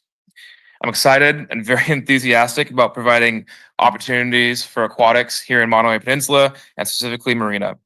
Currently, it's extremely difficult to find pool time for athletes in this area. I'm a program director for Monterey Bay United Water Polo Club, and we are a competitive, high-level water polo club in this area. We currently have only space for approximately 110 athletes due to pool time and space constraints. We have a ton of interest in our club and are constantly turning down athletes due to these issues. We have athletes coming from a 30-mile radius to come and play and perform and compete with our club. We have athletes from Salinas, Hollister, Gilroy, Monterey, Carmel, and PG all playing with us. We also have several athletes from Marina who come and compete and drive 30, 40 minutes to play. I've worked closely with local swim organizations to collaborate to find pool time, and a pool would help support this collaboration. As a resident of Marina, I see this pool as not only supporting aquatics, but supporting the community. I would love to hold more events in the aquatics community here in Marina, bringing in tournaments, bringing in visitors, and showcasing all the great things Marina has to offer. I love living in Marina, and I'm proud of how it's developed, and I think a pool would very much fit inside the mission statement of Marina. Thank you. Thank you so much for being here, John. Thank you. Good evening, City Council and Mr. Mayor. I certainly appreciate the consideration of this project. I am a board member of Otter Bay Water Polo Foundation, and I'm here to speak in support of the project as well. I'm not a City of Marina resident, but I am lucky enough to actually play in pool with CSUMB, and we're very supportive of the aquatics culture on the Monterey Peninsula. In particular, we provide scholarships for the scholar athletes, the youth that are coming up, and really want to support that. This pool also plays into that mission, so I want to really emphasize a couple things. First, importance of your local community in developing this project. Secondly, the focus on athletics and competition. And third, maintaining kind of the vision of this pool. So first, to the first point, you can already see the support coming from some of these local organizations, CSUMB, your nonprofits. Don't forget about them. They'll help forge this project. I personally was lucky enough in my day job as an architect to work on Pacific Grove High School pool, and I can't tell you how much having some of the local coaches coming and providing some direction and advice on the pools was immensely helpful and benefits that program. That one, for example, water polo program hadn't existed there for years. Now the high school youth team is a very strong team. So it's just created out of that pool being built there. The second focus on the athletics and the competition is really to the point of as projects develop, there's compromises that need to be made. Make sure they don't happen to the core sports facilities. There's nobody's going to mind if there's one less bubbler in the recreational pool, but definitely the 25 meter by 25 yard pool is the very minimum for water polo play. I definitely also suggest if there is any ability to lengthen that pool, 2 meters, 3 minute, 25 to 30 meter pool is really kind of the key thing for a great water polo pool. And then thirdly, the maintaining the vision, in particular, depth for a pool, very important. Just like any sports facility, there's very critical tolerances that are there. So really, as you move through the project, really encourage you guys just to maintain that vision that you're building. 1 phase, 2 phase. To me, I think the key thing is community, health, getting the City of Marina residents in, getting all the youth in participating. Those will be your future residents. And again, best of luck and congratulations on this possible project here. And what was your name, sir? Christopher Barlow. Chris? Yeah. Thank you, Chris.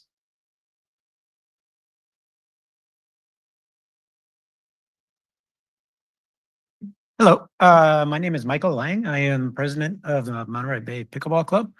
So I am here today to speak on behalf of pickleball players in our area. Our club has been around since 2016. We're basically just an association of pickleball players. We don't have any sort of a home court or anything like that. But over the years, I've seen pickleball be at the center of a lot of controversies. Carmel, Monterey, Pacific Grove, it's happened everywhere. So the first thing I want to do is say thank you to the City of Marina, because you seem to be the most forward-looking city in our area in terms of pickleball with the projects that you have going, as well as potentially bringing pickleball to this wonderful new facility. Pickleball has kind of a funny name, and that gives us a little bit of a bad rap with people that don't play the sport.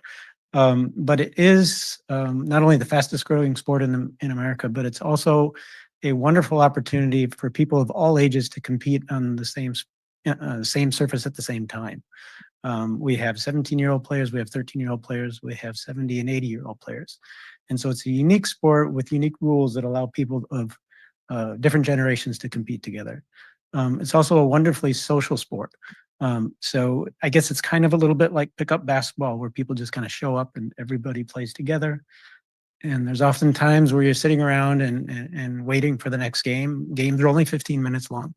You get a chance to talk. To kind of echo the words of one of the earlier speakers about the older generations and so forth, this is not only a good facility for them to come and be in a safe space, but it's also a place to make friends. And pickleball is something that can offer them that.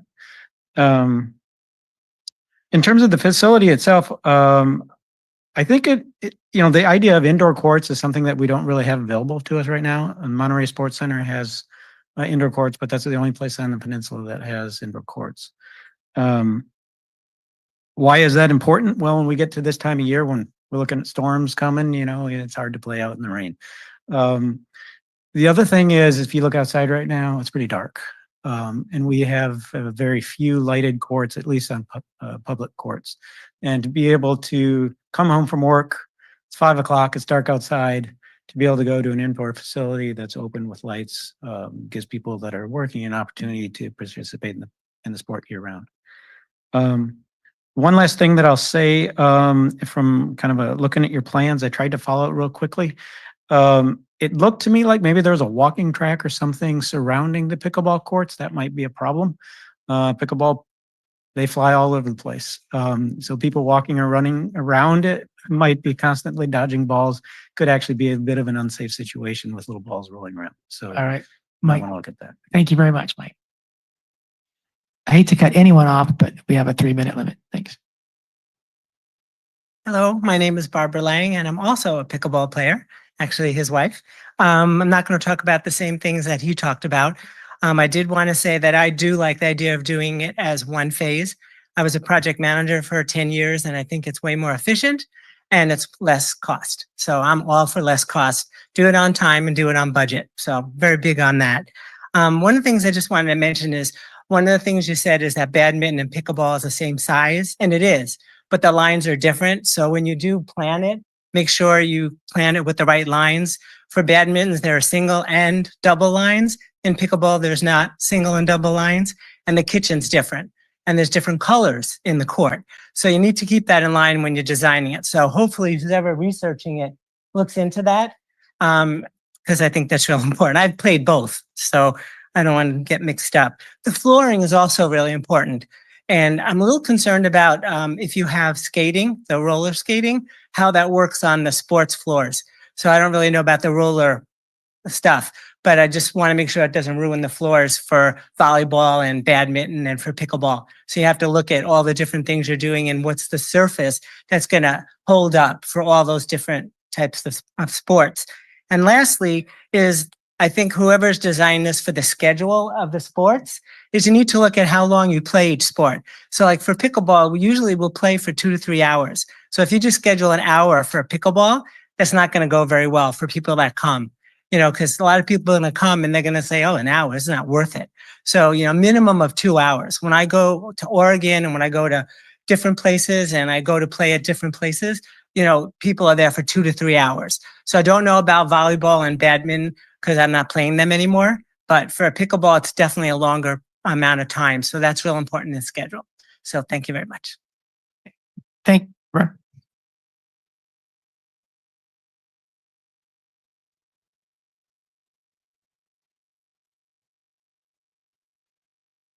Good evening, City Council. My name is Gabe Gandia. I'm here to talk about the projects about to happen. We were in discussion about the pool. I was here when it was on active duty. I used to swim in it on active duty. I swam in it as a civilian there, so excited to see it happen. Just wanted to let, if you didn't already know, that Clint Eastwood was everybody knew that one.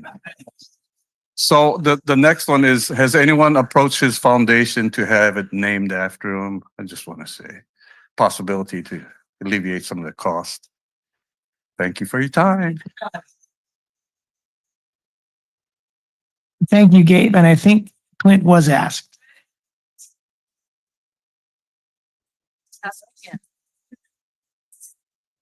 Good evening, Grace Silva Santella. I'm sure it won't surprise you that I'm going to speak in support of pickleball. I also thank my friends from the other side of the peninsula for joining us tonight. And you've had a few other people here in the audience who are pickleball players. And I'm glad that Barb Lang mentioned the fact that this morning was playing for 3 hours. So 2 to 3 hours is in scheduling a critical time slot for pickleball. But I mostly want to say I can't believe I was under the age of 50 when we first started talking about all of this. And I am now an older adult by ARP standards. I can remember being at Vince DiMaggio Park. I don't even remember who we were doing the master park plan with at that time, but there was Gloria Jean Tate Park. There was this project. I don't even remember the equestrian center and a fourth one. I honestly can't remember all of them, and that it's now been almost 20 years. And I encourage you to move forward with this.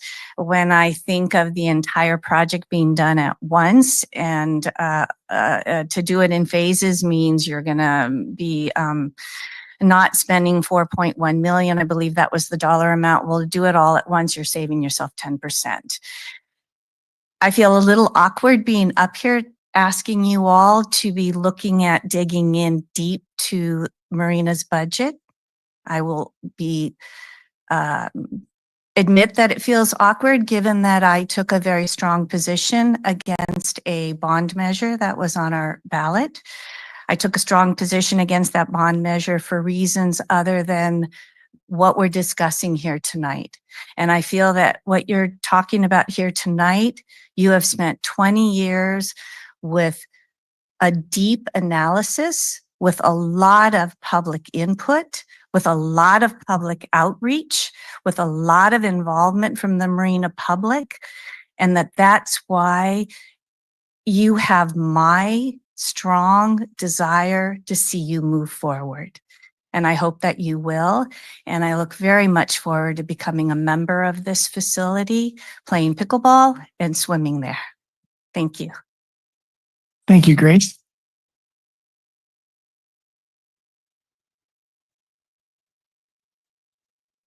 Hello, everyone. My name is Erica Graham, and I've been a resident of the city of Marina since 1992.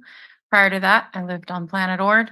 I grew up in that facility. I swam there. I played in the gym. It wasn't as amazing as what your pictures show, but it was there for us, and I grew up in that area. I am super excited to see that this is coming about for the city of Marina. I run the athletic booster club at the high school, and this is amazing news for us. We don't have a swim center. We don't have a pool. We have to share facilities. For the first time ever, we are getting our own facility, and we have a stadium, but we still need, this is going to be helpful to a lot of our programs. So it's exciting to see that this is happening. And I'm kind of on the fence with which direction we head, because I've also worked, I've ran Marina Youth Soccer and Marina Pony Baseball in the city of Marina for many, many years with my older 6 kids. And facilities has been a struggle the entire time. So my only concern that I hope that you really consider and have fully thought out is putting all of the money into this specific project and not into the fields in our community. We do have a couple fields that we are currently using that are in PUSD fields. But I hope that we still continue to prioritize putting fields in our community. I was slightly disappointed to see that we took the field out of the adjoining Dunes project. That was a big selling point for a lot of people kind of just settling when we had those 4 options show up. So I really hope that we consider making sure that we leave enough money, because that's a huge priority. We have a lot of kids in the city of Marina. We have a lot of adults who are looking forward to using them. This allows all levels. We can have the youngest and the oldest members of our community come together in a location. This builds on the community aspect, but we do need to have those fields and those facilities available for all age groups, which also bring community together at all levels. We have grandparents that come to watch their kids when they're playing for rec sports, for comp sports. They do bring in revenue the same way that this is going to bring in revenue. So I really hope that we consider making sure that we have enough money for fields and not just one field here and one field there. We need centers and areas where we have multiple fields, just like we've done in this gym. We need centers and areas that we allocate for having joint use, softball, baseball fields with soccer fields, rugby fields, football fields. We need a lot that our youth can participate in. And with the growing communities, it's really, really important. Our kids are getting to the high school level and they don't really have the opportunity to play at the younger level because they're not getting that experience on our community fields. So appreciate that consideration. Thank you. Thank you, Erica. And later on, Erica, the city manager, will have some good news about that that's relevant. And thank you for congratulations being Woman of the Year, City of Marina this year. Hi there, Council, Mayor. My name is Darius Reich. I'm a resident of Marina. I've been living here about 15 years, lived in the area about 25 years. I just came as a resident to speak in support of this project. I think the Aquatic Center, Sports Center is a great idea. I'm really looking forward to it happening. If you can do it in one phase, I'd say do that. That makes the most sense to me. But if it's going to delay things, then do it in 2 phases. Sooner is better, in my opinion. And I just, I think in terms of recreation, the more recreation opportunities we have in the community of different types, the better for kids, for adults. Not everyone wants to do the same thing. So one kid wants to ride a bike, one kid wants to play ball sports, another kid wants to go swimming or play water polo. So I really think it's great to have another opportunity here in the community for recreation. But I also want to say a swimming pool is not just recreation. I think it's even more important because I think it teaches our kids and even some adults a life-saving skill. One of the most important things to me raising my kids and now with grandkids is that they learn how to swim. because I don't want them to get in a situation where, something bad happens. And I want them to be able to rescue themselves. So I think it's more than just recreation. It's actually that important life skill that they can learn at this facilities. And as I think was mentioned earlier, getting kids into swim lessons in the area is pretty tough. So that's all I have to say. Thank you very much. Thank you, Darius. And if anyone didn't know, if it didn't have Darius in town, we would not have a pump track.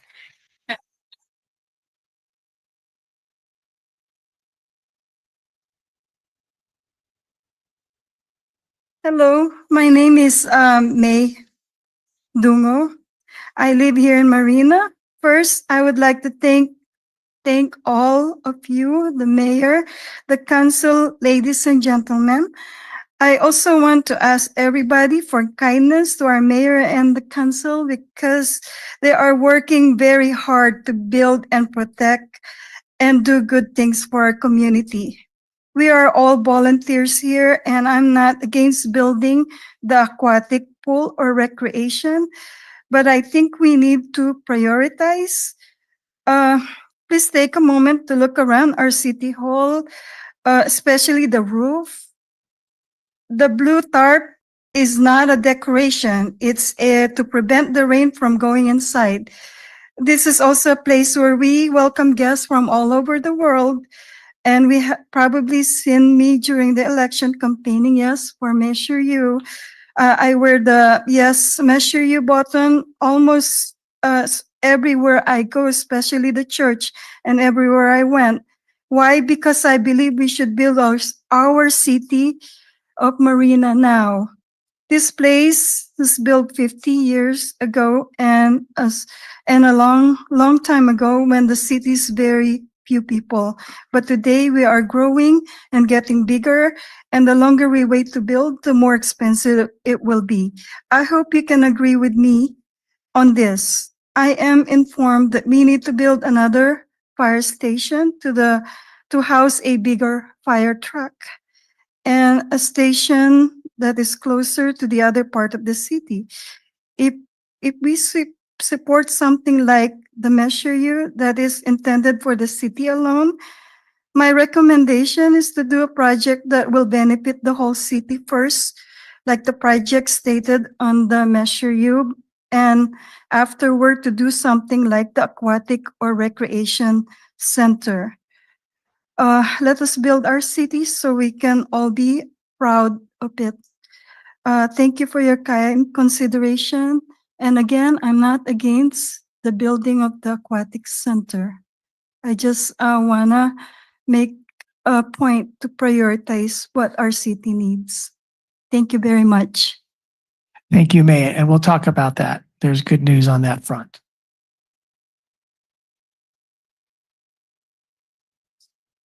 The building would like to come up and speak. I'll give you just a moment here to think about it.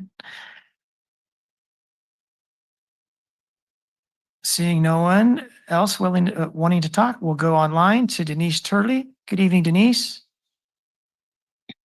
Good evening. Thank you. So the two most important points I could think on this, because a lot has already been covered, is that recently at a sporting event in Preston Park on a Sunday, I believe it was baseball, I came home from church and could not get to my house because there were not one, there were not 5, 10, 15. There were 50 illegally parked cars. I took pictures, I counted, because the parking Excuse me, Denise. Denise, are you commenting somehow on the sports center and aquatic center? Yes. Okay. All I'm saying is parking, because of my experience, parking has to be included in whatever you're doing. Number 2, Bruce, you know my mother. Lane, you know my mother. You know that she was paralyzed for the majority of the time she lived in Marina. We had to hire a bus, transport her to Monterey, being the only pool that had the lift that she could use. Now, she was bedbound paralyzed, but with the proper crutches on her hands and her feet, she could walk in water. That's how important a pool is.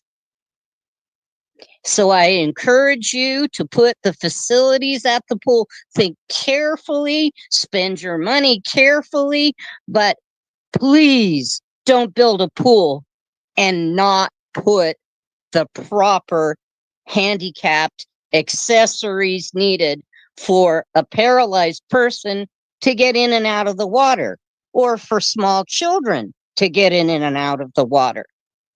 Thank you. Thank you very much, Denise. We'll go next to V. Rodriguez.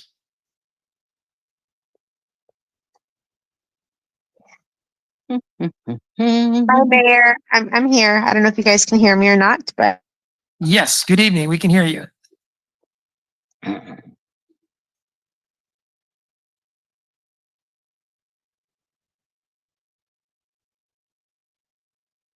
Try again, V. oh, sorry, I'm here.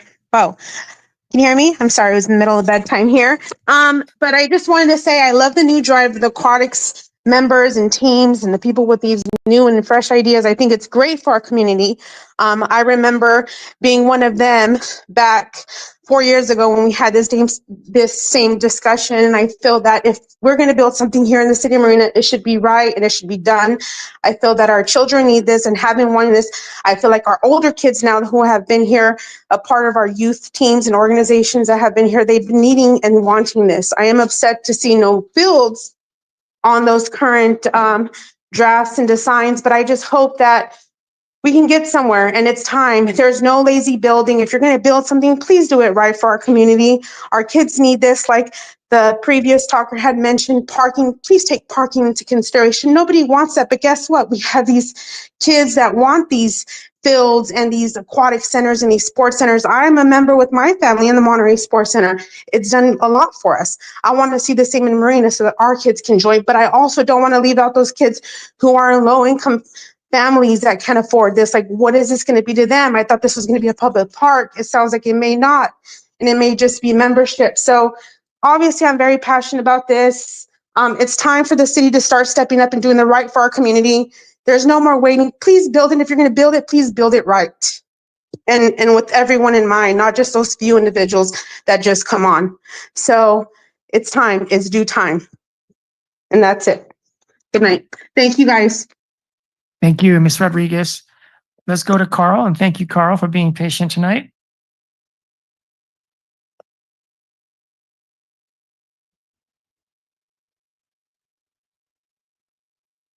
Can you hear me?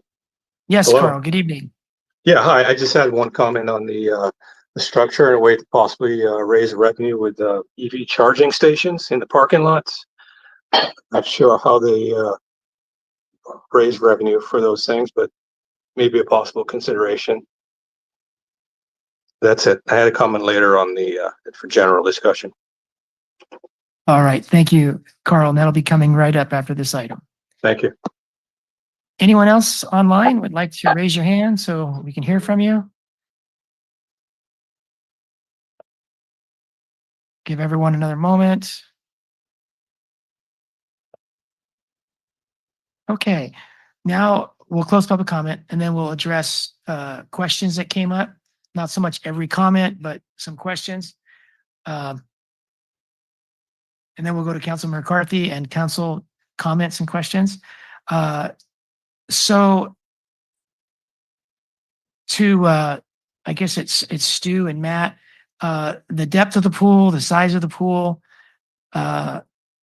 are you getting the most out of it? Or if you're able to change the dimensions for facilitating water hockey, water polo, is that a possibility, or is that we're beyond that stage? No, we're definitely not beyond that stage, and we had some good conversations tonight about some of the pros and cons of it. So something we can look at. I will say it is tight. There's a tight footprint there, so it will come at the expense of something else. So we can just have those conversations. Okay. And then the pickleball 2 hour, 3 hour, that's scheduling Stu's part. In that schedule matrix you saw, and you saw like 1/6 of it, all of our pickleball times we have allocated are in that 3-hour range. And I wanted to add that we're really counting on the pickleball community to make that cafe profitable too, in all your social time here. So yeah, we've got a vested interest in that too. Yes. Yeah. So we have built that in. All right. Oh, yes, yes. And with the sport court, we can, as I think Courtney mentioned, we can actually color courts separately to identify them even better than just having, the maze of lines that might have just different color lines. So and we certainly recognize the difference between the badminton and the pickleball courts in terms of markings. All right. We had several coaches kind of indicate, one said it specifically, that if you get the local coaches' input on the design, it turns out to be worth it. So are you going to include our local experts? We have, and we've reached out to some in the past, and we've missed some of the people in this room. But that's something, we're working with Andrea to make sure she has all the contact information we know of and the people we've talked to going back, 4 and 5 years on some of this stuff. But that's one of the things between water technology and myself, we keep very closely in touch with the competitive aquatic community. Okay. So I hope that you coaches that haven't communicated, get in touch with city staff. And then the potential damage by skating on the sports court surface, is that something that's a problem? We've done a lot of research on that. Everything from the Maple Flooring Manufacturers Association to the different users. We've looked at courts developed primarily for roller sports that then have been used for multi-sport court. Companies that do sport court, that's actually a company name, the multi-sport court, has a whole bunch of different types of court flooring that we can look and understand what's best for the mix we're trying to create. It's the wood floor that's with the urethane coating that gets damaged, particularly if people are falling or depending on the diameter or the softness of your blades. What we find is with a lot of these indoor courts on the wood floor, it's a challenge because when people come to use it, they often have to have their blades, their wheels checked before they come in to make sure there's no outside debris, which can really damage the court. So there's a lot of variables, and we have somebody in our staff that is a guru of sport flooring for all kind of multiple sports. So we're really, in the next phase, we'll be doing much more serious research on that. All right. And then the labor issues, Jefferson Union High School, Daly City was an example. Can staff can check into that? All right. And then the Carl mentioned EV charging stations, maybe for some revenue, but also for other reasons. Is that part of the plan? Okay. Did I miss anything that anyone else wrote down? Yeah. Can you describe the paralysis or handicap facilities?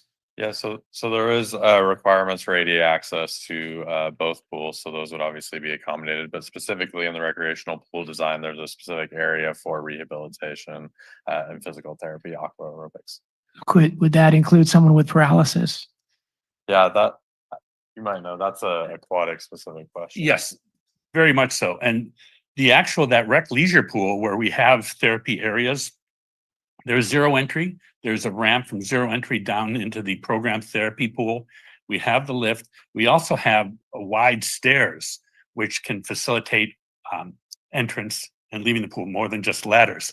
That pool actually significantly exceeds the current ADA standards for access and egress from a pool. So taking that very, very much into account, the ramp can handle wheelchairs coming into the pool, the lift. There's a lot of different options that can accommodate everybody.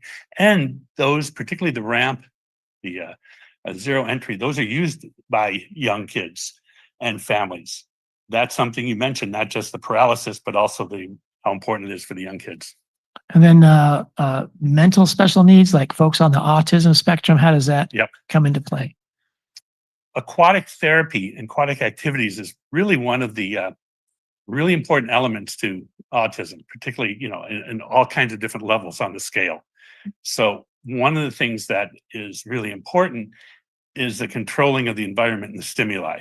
A lot of pools have a separate divider between those. We don't have the room to do that, but it's something that we would certainly want to have that expertise. I mentioned earlier that in this, we would outsource a lot of that. I see a lot of these adaptive programs, the therapy programs, the special needs programs, the autism programs, being things that we would bring in outside specialists in these areas, partner with local healthcare providers, because that's the way we can deliver that in a very cost-effective way and utilize the expertise that's already in the city and involve them in the design of this to make sure we're really covering those bases. And that's one of the strengths of Water Tech, because they do a lot of therapy pools, a lot of things like this, and they've been able to bring a lot of that input to the project. All right. Thank you very much, Stu. Anything else that came up in public comment someone wants to hear about? All right. Thank you, everyone who commented. That was really a good session. And now we'll go to council for their comments and questions, starting with Councilmember McCarthy. Thank you, Mayor. One of the many strange things that I enjoy doing is kind of looking into our city history and trying to understand how we got to this point. And on that note, there's this book over in City Hall. And I know a lot of people have talked about this 25-year journey, but I want to read a quick page from July 15th, 1980. So 45 years ago. Parks and Recreation Director Rolly Wright commented on two particular needs. One, a gymnasium. Two, a community swimming pool. He reported on the various funding sources, including general obligation bonds, and requested conceptual approval for further staff research. So this has been a 45-year journey, and we're still not there, right? In 1980, the four-door pool was presumably still in operation. And yet we still recognize these needs for our then very small community to have these recreation opportunities that we knew would contribute to the success and allow our residents to thrive. So I couldn't agree more how important these are. Frankly, I think they are just as important, not any more or less than police and fire. And, you know, we just went out for a bond, as we all know, to help fund those things. Unfortunately, it didn't pass, even though a large majority of Marina residents clearly said they wanted it 60%. Unfortunately, it required a supermajority larger than that to pass. Another thing that I'm concerned about is that we are entering into another administration that has promised tariffs on building supplies. You know, the cost of this project just went from 20 million to 40 million. I guarantee you in 2 years when we go to put this to bid, it's not going to be 40 million. So I think we need to be realistic on that. I don't know if staff has addressed kind of the potential tariffs. I mean, fortunately, we're using an existing structure, right? So hopefully some of the building supplies are less than a new structure, but has staff looked at the potential that tariffs could create on us? Okay. No, not yet. We were hoping all the votes weren't counted yet.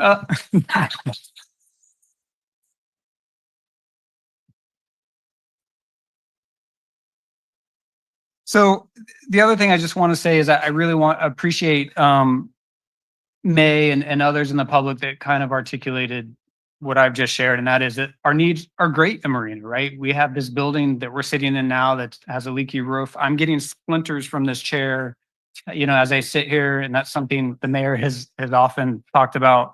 But the needs are great, right? And so we're gonna have some hard decisions to make. I think that I'm guessing that a majority of this council is in favor of these facilities, but how we get there is going to be a long and hard conversation to have. And we can agree tonight that we want to move in that direction, but the story's not over until this thing is built and our residents are using it. So I'll end with that for now, Mayor, but thank you. Do you have any good news, Brian? No, thank you very much.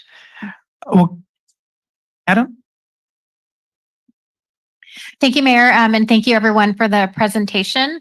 Also, I appreciate the funding list, and I'm just wondering, can Director Hannah or the city manager, can you sort of go through this funding list a little bit more extensively, just so we just have a general better picture of it? I think the public would appreciate that too. And then I have more. Thank you.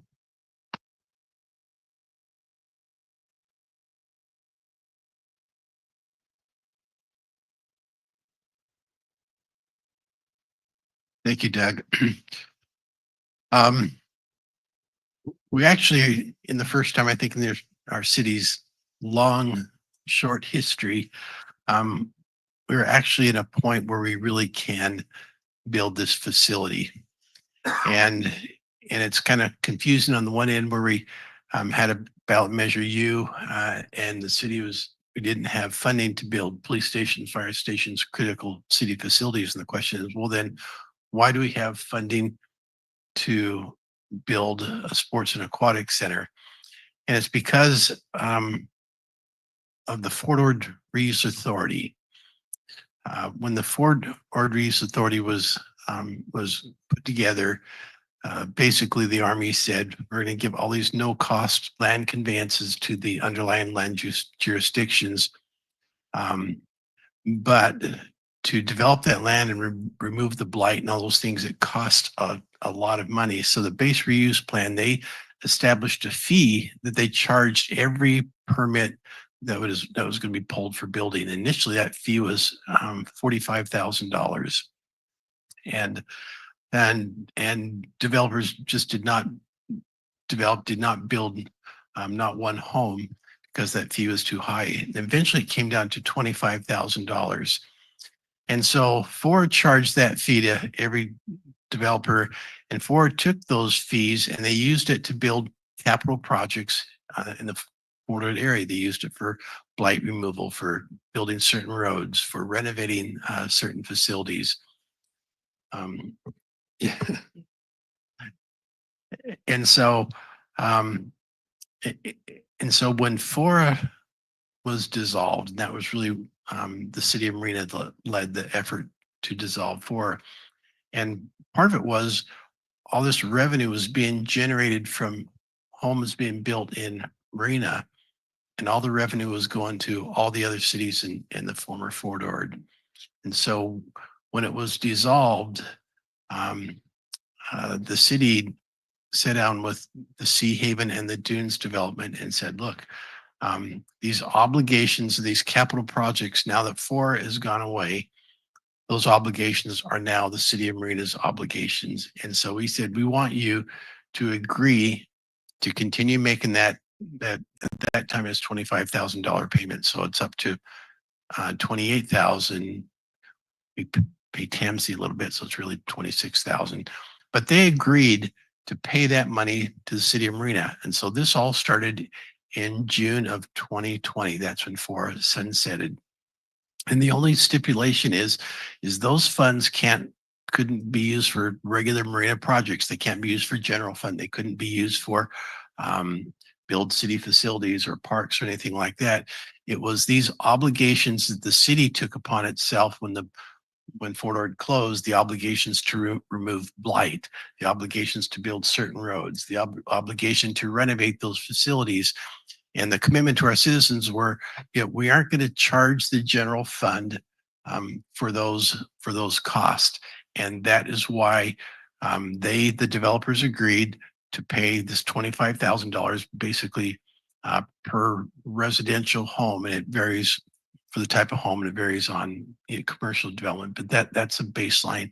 And they agreed to do it as long as we kept that money going to former Fort Ord, to blight removal, renovating buildings, and these certain roads. And so what this shows is, this first thing shows that since 2020, we've started to build these funds. And we did two other things at this point in time when FORA closed. We led the effort for FORA to issue what we called a FORA bond. And so it created $8.5 million that came to the city. This is not being paid by anyone's property taxes. It's existing revenue that was flowing through the redevelopment authority at that point in time.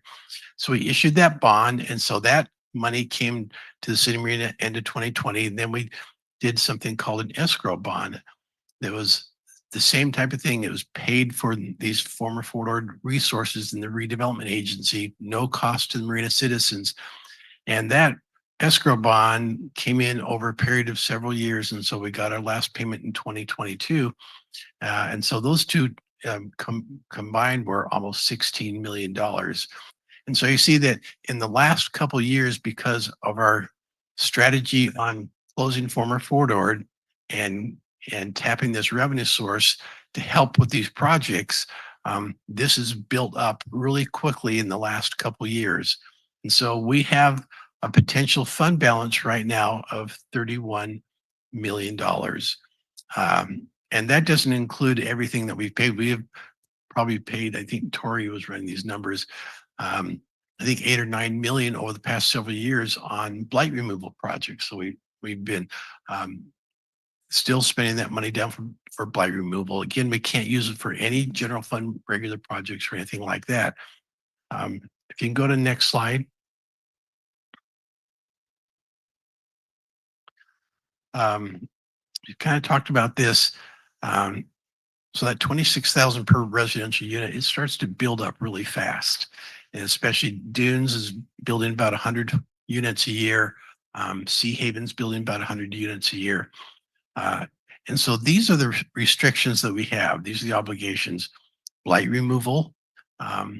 And so the general fund is not paying that. We are working on an EPA grant for $5 million, and hopefully we can get into that. But if we don't get those EPA grants, we know that the remaining blight is probably going to be about 10 to 20 million to remove that. 8th Street from 2nd Avenue to California is an obligation of former Fort Ord, and so that is built into this cost. Also, the Del Monte 2nd Avenue connection is a former Fort Ord project, and that's about estimated $18 million right now. So that's a project that we can use these CFD funds. And they're also allowed for renovating existing for facilities. And it was specifically, we had like the Arts Village for the pool and for the aquatic center.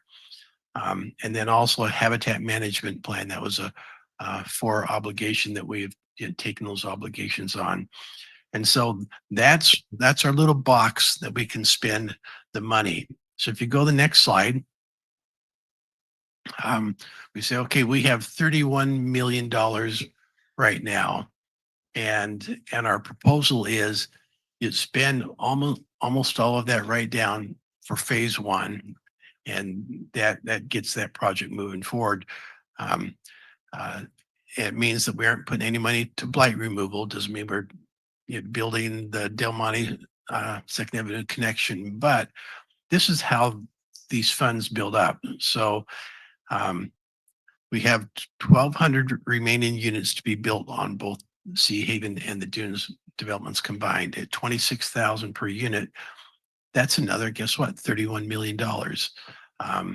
So when you talk about that differential between phase 1 and phase 2, or potentially just doing all of it right now, we potentially have a path forward to do that because we know those homes are being built. They've told us they're building 100 a year. That's what they've been doing. That's what they project.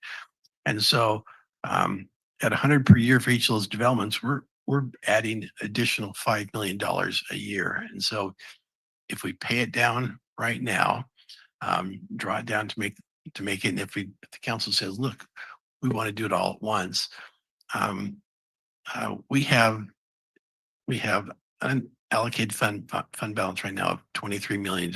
We have other funds and investments that potentially we could say, we can do it all at once. We can transfer some of these dollars from these other funds, knowing that we're building this up at $5 million a year, and so in 2 years we could potentially have that differential covered.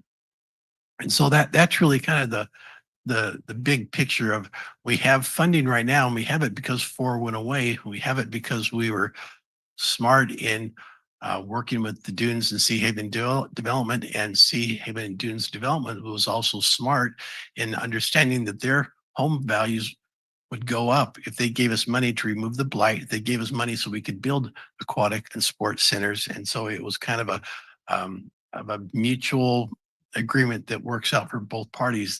The thing is, over the last couple of years, this thing has grown really fast, this fund balance. And so a lot of people don't know about it. And And we've had Tori and our staff really for the last couple months doing a deep dive on this and making sure that that the funds are there, and we're prepared to come back, to council and give you a better summary of what these FOR funds, what we've spent over the last 5 years, 4 years on that.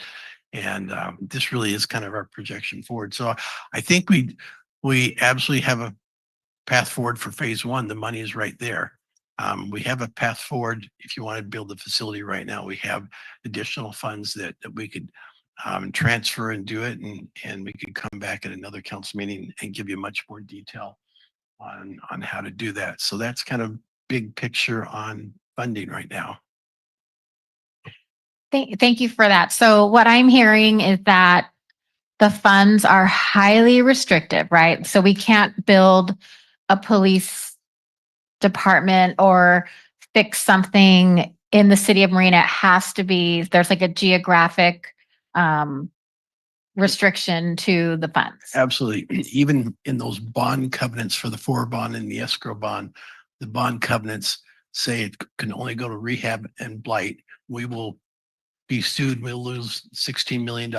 So I'm even hearing like we couldn't even build a new building if we wanted to. It has to be refurbishing, rehabbing an existing structure and or removing blight. Exactly. Okay, great. Thank you for that. It's helpful to just sort of have it like just very specific and and clear. So for me, something I think about being a decision maker is also the future residents and, building community. And part of building community is building a healthy community, right? Like we want our residents to live as long as they can. We want our youth to be as active as they can. And earlier this month in the Lancet Medical Journal, they had a special report on obesity and childhood obesity. And I just wanted to share some of the numbers, which were really frightening. And especially for me, personally, I've struggled with my weight and lack of activity during the years, right? Like we all do. So in this study, they found that 170 million adults 25 years and older and 15 million children and young adolescents 5 to 14 years old and 21 million older adolescents 15 to 24 are overweight or medically obese. In 25 years, it's estimated that 213 million adults and 43 million children and adolescents in the United States will have overweight or obesity. And especially with someone who struggles with their weight, like there's so many medical conditions that come with that, right? I mean, we're not even talking about diabetes and high blood sugar and just all of those, diseases that, especially with kids, when children are overweight and obese, it's harder for them to lose that when they're adults. It almost becomes an impossible battle. And so, for me, I really promote that community investment of healthy lifestyle and providing greater access, like even more. I think props to our Recreation and Cultural Services Department for being so creative with just the limited, facilities that we have. And so to be able to bring this to our community, that is legacy work that is just, going to be there for decades and decades. I fully support it. I would prefer to complete the project like thoroughly and correctly. However, I am willing to just support the direction that the majority of the council wants to go. But I agree with what I heard at public comment. It's like, let's do this right since we're doing it.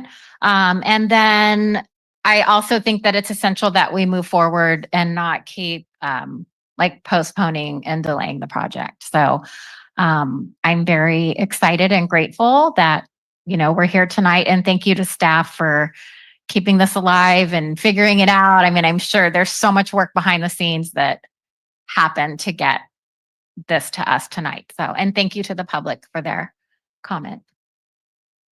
All right, thank you, Jenny. Before we go to Councilmember Biala, did Tori want to add anything on the finances? Okay. I did have one thing to add on finances, Mayor.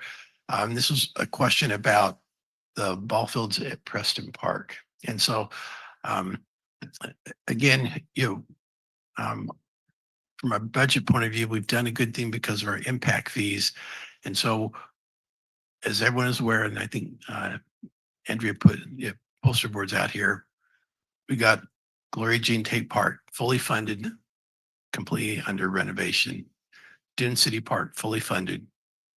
Sea Haven Park fully funded. Windy Hill Park renovation going on, fully funded. And so we got all of our park projects moving forward. In Preston Park, we have 5.5 million already set aside in the capital fund for improvements of Preston Park playground there, and most of that is for ball fields, renovation of the existing ball fields. We still have about 6.5 million right now, and Terry can clarify if that's the correct ballpark, in our park impact fees. And those are fees that can be allocated for ball fields improvement at Preston Park. And I'm very comfortable because we're improving all of our existing fields, building the new parks. And so we have funds available for that. Our park impact fees are about 10,500 per residential unit. And so separate from this FORA fee, we're going to be collecting an additional $2 to $3 million a year as Marina Station is going to start moving forward. So that those park impact fees are going to move forward. So we not only have 5.5 million set aside for Preston Park, we have 6.5 million roughly sitting there that we can reallocate or allocate towards that. And we have an existing revenue stream of several million a year that's going to build up. So concurrently with this, we absolutely have a path forward to build the additional ball fields and soccer fields at Preston Park. I just wanted to add one thing that Jenny brought up. New buildings can't be paid for with this money we're talking about tonight for the Aquatic Sports Center, but old buildings could be renovated. So there was a time we were considering the 8th Street old maintenance building to be used as a fire station. But when Seaside decided that that was too far north, and our study for Marina said it was too far south, that building was no longer intelligent to be used for fire. But if we wanted to use that for a fire station, we could have used this money for that. But since we don't have an existing building that we could rehab for a fire station, we're going to build a new fire station if we find the money. Andrea, did you want to speak? And then we'll go to Councilmember Biala. Thank you, Mayor. I just wanted to follow up on Preston Park. We are working diligently to get the 2 ball fields renovated during the break we have right now in the baseball softball season. They will be back in season in March, and we are doing everything we can to get those fields done before March. We actually did some soil sample testing today, and we have our site plan ready to go. So fingers crossed, it's going to be a tight schedule, but we're working our best to get that done. Can you tell them the scope of what we're doing with those renovations? I think that people would be excited. Sure. We're replacing all the infield dirt. We're replacing the outfield grass, replacing all the fencing, replacing the dugouts, extending the netting on the backstop because we have foul balls going into the stands all the time. Doing new foul ball poles and flags. It's really going to be a really, really nice park or ball field and also much safer. One of the big problems we have right now are the gopher holes. So we will be putting in the Firmigator, I think it's called, that we used at Gloria Jean Tate and also at, I'm blanking, Martin Luther King, which has worked really, really well. The other problem we're having out there is people are using it as a dog park, and they are going out and digging and they are leaving their pet waste behind. And that's a huge problem. So that's something we're also going to try to address. with some new ordinance possibly and some new rules. Andrea, I forgot a question that came up during public comment regarding pickleball use in the sports center not being conducive with people walking around it.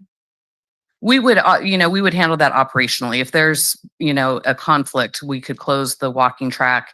But we also are looking at potentially doing some sort of, almost like the rink situation that's there now, that doing some sort of like plexiglass barriers between the pickleball courts or the basketball courts and the walking track. That's something we're still looking into, but we think we'll be able to come up with some sort of physical barrier that would still be transparent to keep people safe.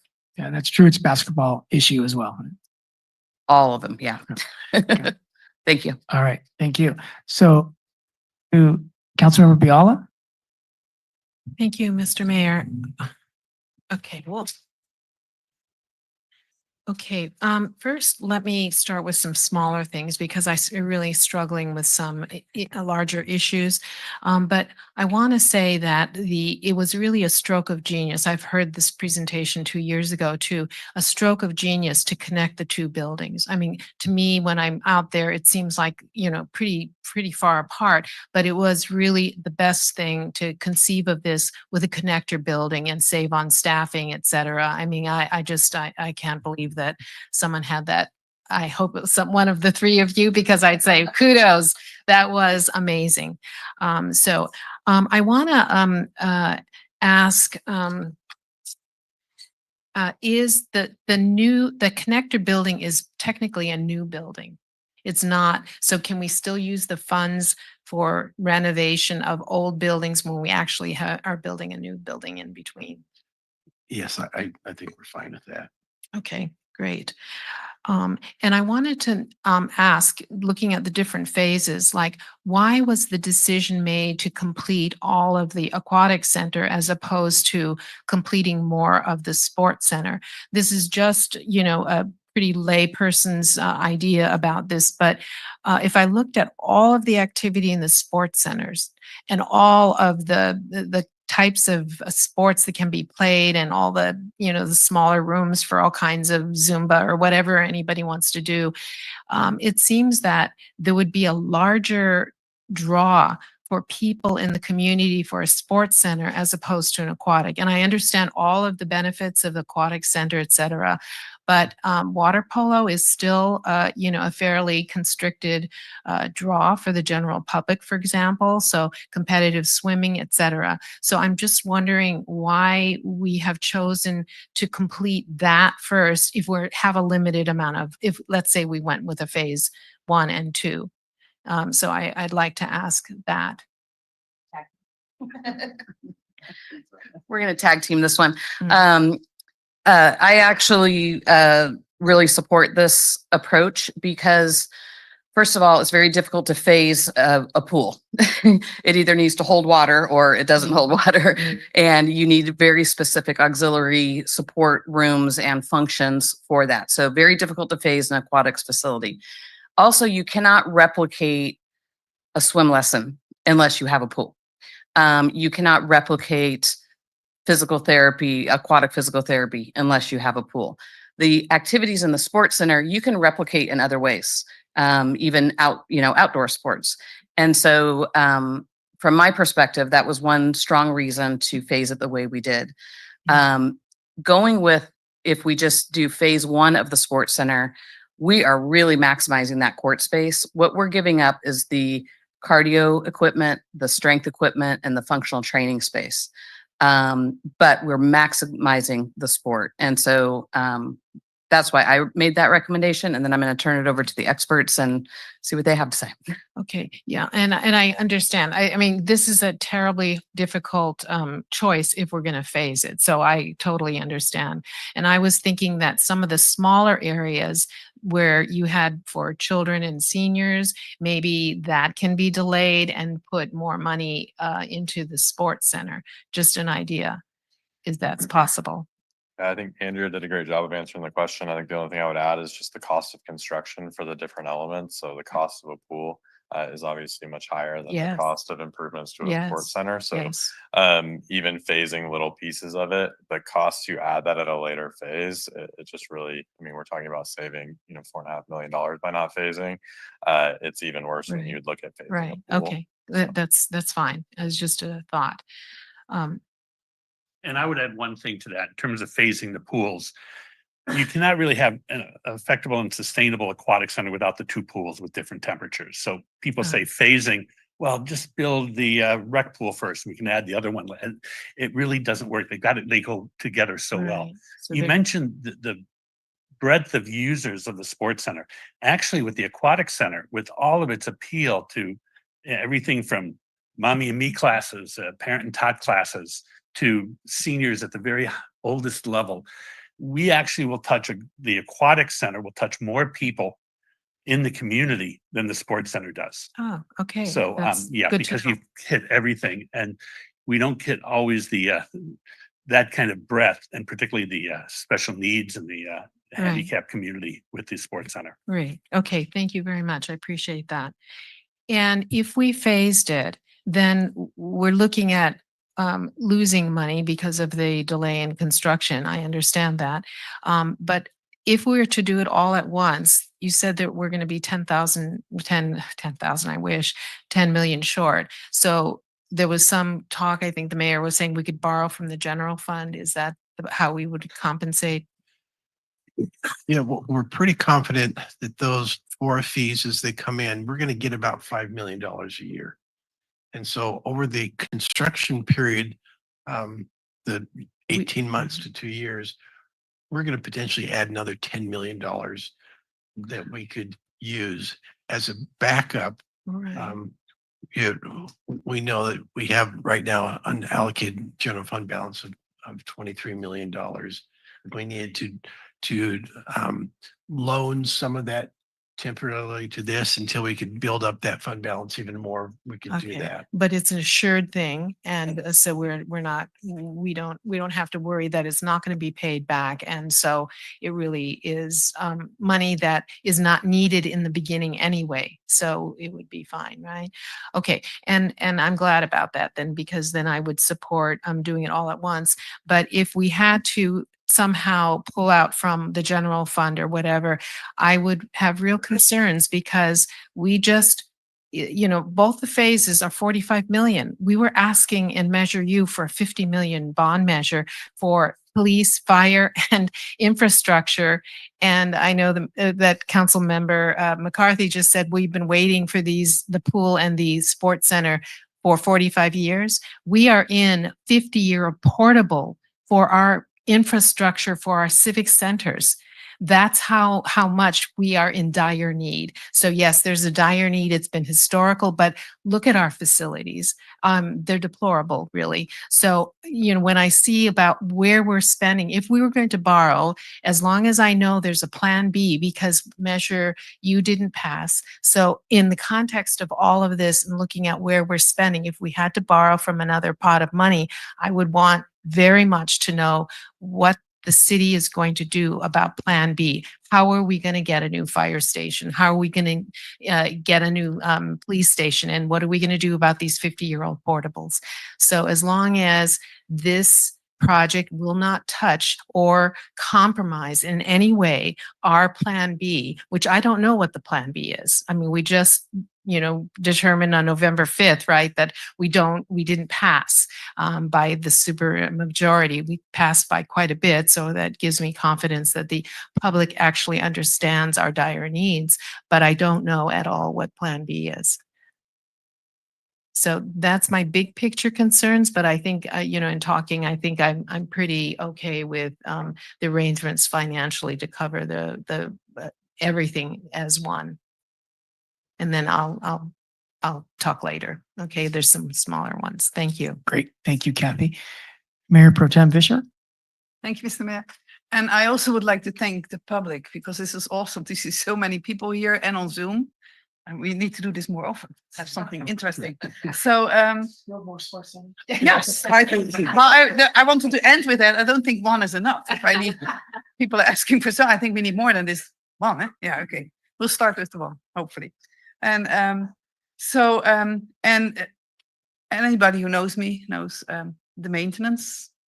Let me go back. As a member of the public, like all of you, before I was elected to the council only 2 years ago, I saw that the reports from December 2019.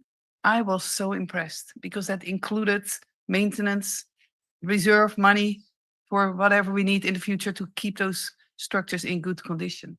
So, and so really, I was so impressed then, and I'm still impressed. And I really like the speakers have gone now, but I'm looking forward to working more together with CSUMB students. You know, the free labor they mentioned. Okay, but just to have that connection, you know, okay, and our city manager, thank you for explaining about the fora fees and that our city now finally, only since the last 4 years, the city is finally getting a fair share of what the developers or the home buyers are paying for each home. And this is why now you see all these projects finally happening, because I've only been here less than 8 years, but so much is happening. And I think people won't realize what's happening next year. And for the Preston Park supporters, I think we need to apologize for not having informed them better that staff, you all are working so hard on this, but we sometimes forget to let people know you are being heard. We know, we realize this should have been taken care of earlier, but please know it's happening now. So let me see. And for the architect, I already spoke a little bit with Courtney, and not to be too critical because I'm very enthusiastic about the plan, but please use any exterior walls that there are. Please use as many as possible to add windows where people work, where people are. Like just an example for the pool building, I saw the storage or the pump room. Maybe that can be switched with the multi-purpose room next to it, so that the nice room can be at the corner. But there might be reasons that I don't know why it's not that way, but please look into that as much as possible. And I hope there will be windows between the cafe and the pool. So when the pickleball players are resting from their pickleball playing, they can look at people swimming instead of having a wall that's closed. And also for the second story, my vision for the second story as a member of the public, I really asked for that second story because I thought it will be for the public to be upstairs, being able to look into the pool building, look into the sports building, and have that upstairs walking track, so that will not interfere with pickleballs flying. And anyway, that was my vision, and I hope that will happen, and it will not be just offices or whatever upstairs.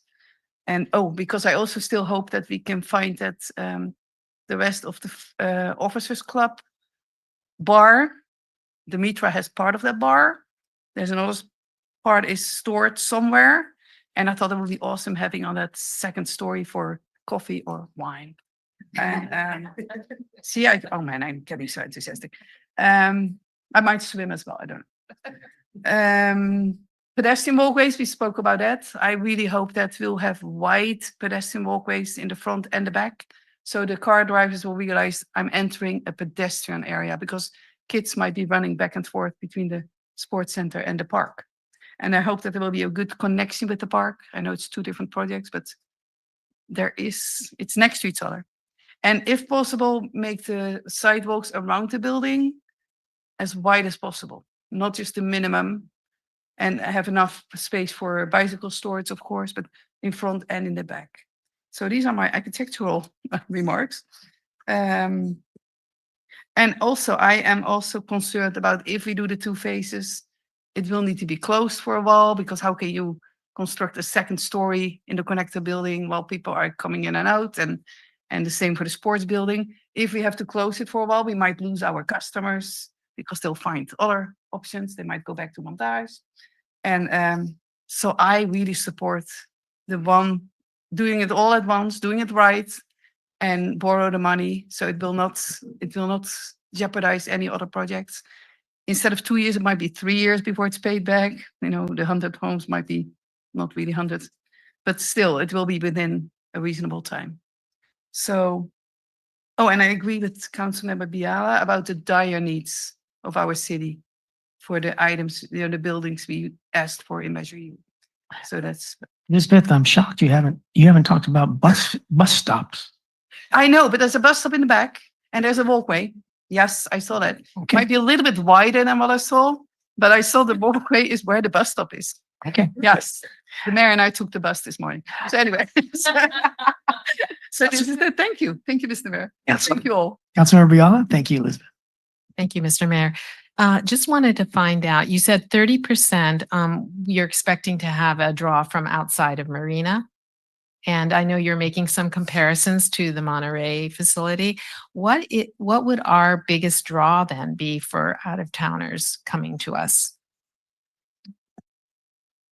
I think your single biggest draw is the aquatic center because it is so modern. It is so much more than Monterey Sports Center, and it really allows a much wider range. And there'd be a lot of opportunities for partners. You heard from many of the sport user groups, the footprint they draw from. But I really think that this, I think the aquatic center is going to be the ultimate draw. Oh, okay. Yeah. All right. And Andrew would. I agree. Yeah. Okay, wonderful. That gives me a very different perspective than I started off with. Yeah. So thank you. So right now, we renovated the inside and the outside of these two structures. And I remember being pretty appalled when we went inside there. It was graffiti, as we said, but it was trash. It was glass. It was everything was just on the bottom of the pool area. It was really awful. So we've come a long way, baby. And, I just want to, recognize that, we did a lot. But if you look at it now, and I don't even remember what year it was that we painted the outsides and stuff. But it looks horrible again. I don't know what we did that if you look at the structures, there's these rust things coming down the sides and it looks bad again. So is it been 10 years? No, seriously? I was planning commissioner then, but it wasn't 10 years ago. Oh, wow. Well, anyway, you're going to take care of all that because I was just shocked that we're looking pretty dilapidated again. So, but you're going to fix that up. And of course, with a strong maintenance plan, we shouldn't have any worry about this. Yes. Okay. Then the other thing is, I really was impressed by what Ms. Rodriguez said, because this is a membership kind of a thing. And she suddenly made it clear that she did not consider this for the public. And that's why she was advocating for the soccer and the baseball fields. And it suddenly dawned on me too, that really this is for the community, but it is not for the public, the general public. It's not free. So I know that we've talked about discounts, but phrased in that way, I feel like we should have an obligation to community who cannot afford these kinds of sports activities. You're spot on. And in the budget detail, we actually have a financial assistance program. It still needs to be determined, but there is not an aquatic center in any range of community now. But this was a great example of a community where you need this financial assistance program that applies to membership. It applies to swim lessons. Several years ago, we used free and reduced lunch as kind of a measure of that. Now with where we are in qualifications and everybody's getting the free lunch and we don't have quite that same mechanism, but it is really important. And we have a lot of examples of how different communities have structured this for aquatic centers and rec centers. So this is a critical part of it. Yeah, I agree. And Stu and I have worked really hard on coming up with the membership model. And, we are very dedicated to keeping it as affordable as possible. We will have a financial assistance program. And I also envision several community-wide free events hosted in the facility. We do a lot of those events now, always out in parks, hoping for good weather. But, this is going to be a great venue to offer a lot of free community events as well. Okay, great. I want to add something that's an important messaging point. We do a lot of work in different communities. We are just wrapping up a project in Piedmont, California, up between Oakland and Berkeley, and very well off community, but they were sensitive about this membership model, not really for the public. And I've now had Piedmont and several other communities say, we don't want to use the word membership. We want to just call them pool passes. Doesn't change a bit in how it works, what the benefits are, what the rates are, but it just sent a different mindset in messaging. So we've always talked memberships now because that's what Monterey Sports Center does. It's what has been the model here, but this may be a great messaging point. It'll take me 5 minutes to change all the titles on my spreadsheets. You know, it doesn't work any different, but boy, it conveys a different message. It really does. Coupled with bona fide ways in which it can be free to some folks. I mean, otherwise you're just doing what we always try to do is never quite make it free, but they may get a 75% discount depending on, you know, financial needs. There are ways, most facilities have been very successful in doing that with self-reporting, with the caveat that if you're asking for this, you may be asked to provide documentation. But I've found so many good facilities that have a robust program like this, they succeed with self-reporting. So it's not an added load. And you have to, though, keep that really confidential because you don't want any people understanding, well, you're on, you know, scholarship or something like this. And I think it's a great idea to drop the membership idea and do passes. I really like that a whole lot. You feel like there's membership connotes to people a lot of money and exclusivity, and we don't want that. Yes. Yep. And that's why, like I said, very well off community has chosen to go pool passes, you know, in this region. Great. And speaking of that, we just completed our DEI task force. So I'm trying to force myself to look at any projects that come before the city through the lens of DEI. And one of the things that happened the last time you all were here 2 years ago or whatever, afterwards, a Chinese American friend of mine said, Kathy, did you talk about badminton and table tennis because Asians like that? And I said, oh, no, I didn't, it didn't occur to me. I'm not that much of a sports person myself. I was glad to see you have badminton in there, but that just brings up another point, is that we should be reaching out to ethnic minorities to see if there's something that we're missing in the programming, because, Marina is the majority of, people of color. And so I think we owe it to ourselves to explore that a little bit. And we did actually factor in table tennis. Some of those multi-purpose rooms have enough space for that. Great. We had labeled the teen center, but there are times the teens aren't using that. And that is a rec activity space that we had talked about table tennis in there. A lot of the facilities we're doing now, we're making sure we've got bilingual or trilingual communication. Lifeguard t-shirts are now bilingual or trilingual. So there's a lot of things we can do to do this. And a lot of that comes up in this next phase. And then we start to flesh out that kind of level of detail. But I'm really glad to see you raise that, because there are a lot of great examples, best practice examples of how this is working. Great. Wonderful. Thank you so much. Thank you, Mr. Mayor. Thank you. I wanted to say that we don't do a lot of what we do without the help of Doug McCowan, our fire chief, and Belinda Valera is our HR department director. I was looking at her like finance, but that wasn't working. Guido, she's really good with money, but Guido Persicone is our director of community development department. We know Andrea as our director of recreation and cultural services. Randy Hopkins is our police chief, wonderful chief. Allison Hunter is the second person in control. Planning manager of our community development department. She's a head cheese. And I think it's Shane. Is that Shane next to you? No. Oh, being patient for his item. Hi, Matt. I met an intern today named Shane, and you remind me of Shane. And then that's Tori Hanna is our finance director. And that's Carol Eng next to her. Hi, Carol. She's still being patient too.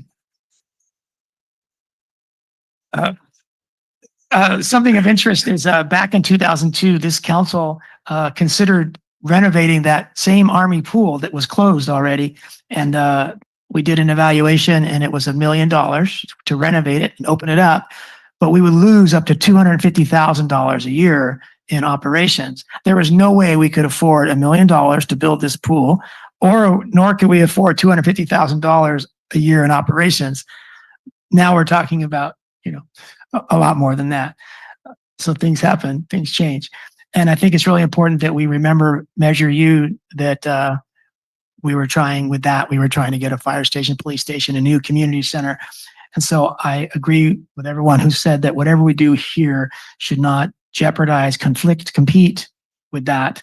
And I think we have a way that we're going to, comply with that direction. I like light in buildings. We've heard a lot about that tonight. And I'm always amazed at buildings that have a lot of skylights, because not every building has a lot of skylights. So those buildings that do have skylights, I always say, wow, it's great they have skylights. Saves on lighting, and it makes it more natural light. It's a better environment just to be in it, to experience. So I'm just wondering, have we maximized our ability for skylights? Matt's saying, yeah. Okay. I think it's going to be really fun to be up in the cafe and watching the competitions, watching the swim meets, the water polo, and watching your friends and family, do the lessons down below in the pool. So I think that's really important. And I'm really glad that that's a piece of this. That cafe, whatever's going to be up there, bar, is going to be really a popular place for all ages. I wanted to ask about high performance standards.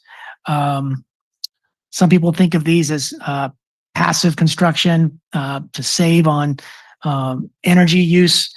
And we have a gentleman named Jay Gentry who is always lobbying us to think harder about higher performance standards when it comes to energy, water temperature, et cetera, et cetera. And so I'm wondering, regarding LEED or other energy savings programs, which are not as extensive as high performance standards, but they're in that direction. I haven't heard a lot about that. So where are we in that realm?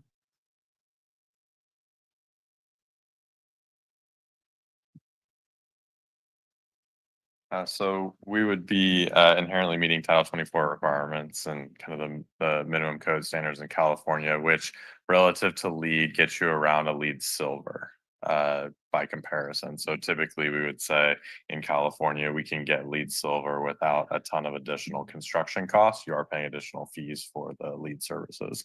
To go beyond LEED Silver, there does start to be additional costs, especially for specialized programs and large facilities like these, but it is something we could explore further and talk to staff about and bring back as an option. Okay. Lane, do you think it would be appropriate if they met for half an hour with Jay and just know if he had anything that would be worth more time?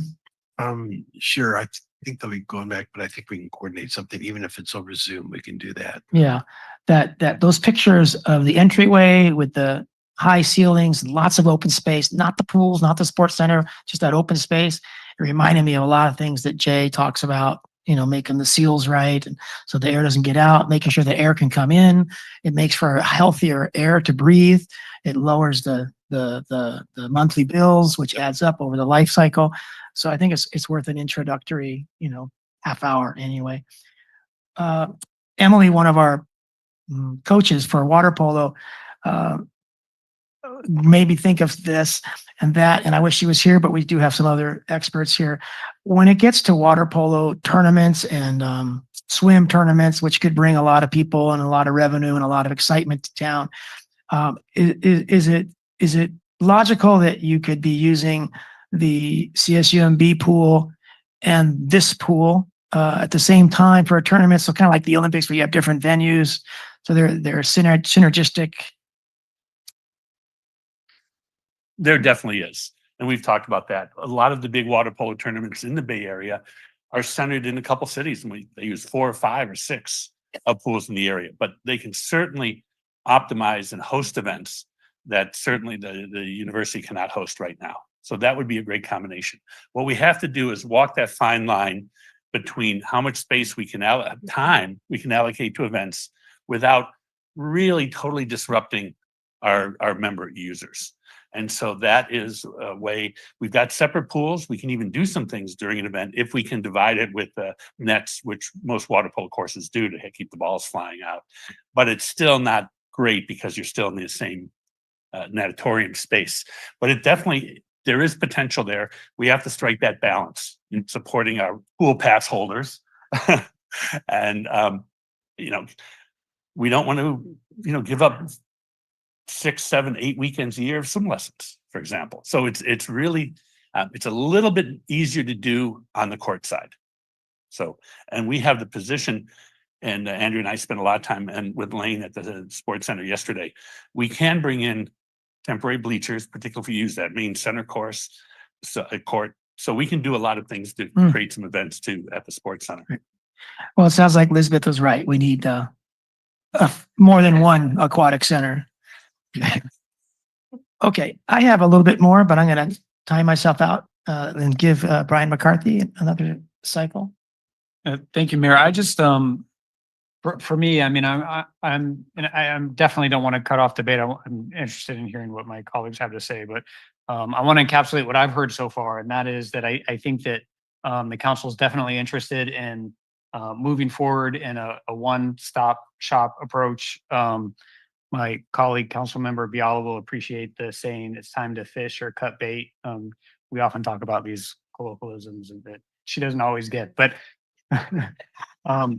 and you know, I think we need to fish like it means something. Like we need to really move forward in a way that's going to get this done. We've spent a tremendous amount of money on just the planning, and the consultants in the room are probably appreciative of all the money that we've sent their way. But I mean, really, we've planned and we've planned and we've talked and it's time to either do it or not. And I'm in favor of doing it and moving forward. I think our community deserves this.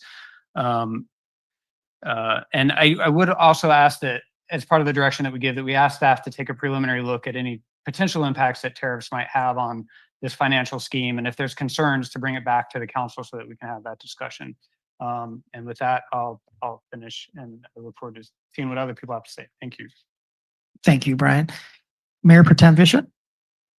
Thank you. I just have a few more things. I thought that the 20-foot by 20-meter pool was because of competitive swimming, or I might be totally wrong. That's why it's the feet and the meters. In this country, we don't compete 25 meters except in very rare occasions. Okay. The 25 meters was really to get us in the range of water polo. But 25 meters, the best part about 25 meters is it gives us 10 25-yard lanes. So okay. Yes, that gives us much more flexibility. That's why we can have lap lanes while the team is training, things like this. We would love to go to that full 27 meters for water polo, because the regulation water polo preferred is 25 meters from the front of the goal lines. And you have floating goals, so that gives you another basically 3.5 feet, another meter on each side.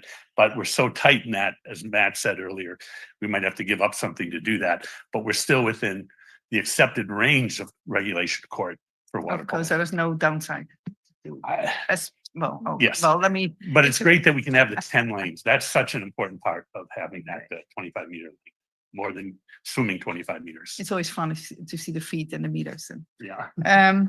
And for the architects, of course, now that I think, on the path of doing it all at once, of course, we will need to see a design for that second story, and where the best locations will be for the stairs and the elevator, and hopefully not blocking exterior walls, or if you use it there, add windows, and views. And the last thing I wanted to mention is the skylights. With this long-term maintenance plan that will be in place for this complex, let's promise never to have tarps on the skylights. I think we owe that to the public. Yes, so that's my final. Thank you. And if we do have tarps, we want to change the color for the holiday. Councilmember McAdams. Thank you, Mayor. And so I'm just curious, as far as moving forward, the agenda packet says direction, but should we make a motion, or sort of asking the city attorney a little bit? Yeah, you can make a motion anytime. I have just a few more comments, but I can do that after the motion as well. Yes, you would make a motion. Okay, great. And please go ahead and then Okay, my few comments are security. I really like the idea of entrance in both sections. And I'm really going to be a downer now to talk to our police chief about security. I'm thinking about mass shooters and maximizing the egress and ingress. And what's our security plan? How do we build this with keeping people safe from, bad doers?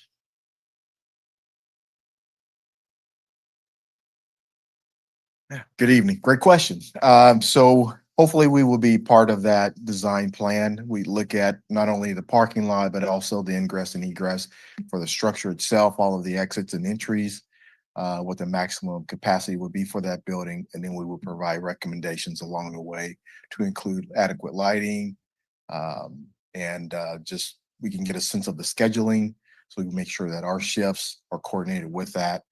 The load of the occupants in that area to make sure that there is adequate coverage should something happens. We obviously have a plan in place should that happen right now. But obviously, as we bring more people into our community, we'll want to increase our posture as needed. And we have plans for that. And what kind of training would staff get? The staff for the facility. At the facility. Sure. Yeah. So there's basic workplace prevention training that we can provide them in terms of what to look out for, what's suspicious, who to call, contact lists. Those are basic things that we can put into place for relatively easily. Not Okay. a problem. Belinda, did you have input? Sure. Thank you, Chief. I just wanted to add to the training piece of it. We recently implemented our workplace violence prevention plan, which included online training. I think some of the council members took that training as well. And again, we would work with PD. We are planning kind of mass shooter training throughout our city facilities, especially with like our youth programs and things like that. It's super important to have some of those trainings for all of our facilities. So we would work in coordination with PD. Yeah, the incident at City Hall makes me concerned with the youth center because it's wide open. And then talking about this family, facility, that's why I'm thinking about that. Thank you. As far as art in the lobby, I mean, you had a nice piece example. There was a lot of empty space, and maybe empty space is negative space. And it's a good thing to not have a lot of clutter. But I'm thinking about places to put CSUMB logos or different school logos. It just seems like a lot of space that with some creativity and some professional people looking at it, it might really pop. And right now it looks clean and nice. It doesn't really pop as an exciting people place. Maybe that's the best way to be because I'm not a designer, but I'm just thinking about art in the lobby, dolphins, because we're talking about a lot of water, and the otters are also, our university mascot. We got snowy plovers as our city mascot. Just seems like there's a lot of fun that can happen with art, things that we're proud of in Marina. But I'll leave that up to the others. I just wanted to just mention it. The very last thing is all the striping, pickleball and the badminton. And I think Barbara just kind of was taken aghast when the different sports that need striping were being listed in one sentence. And so I guess it's not going to be a nightmare, but are there any other mitigating techniques that can be used, like portable striping? If it's badminton time, you put in some badminton stripes and you take them out after badminton time, or is that just not? You just have to leave all the striping in all the time, and you just deal with it.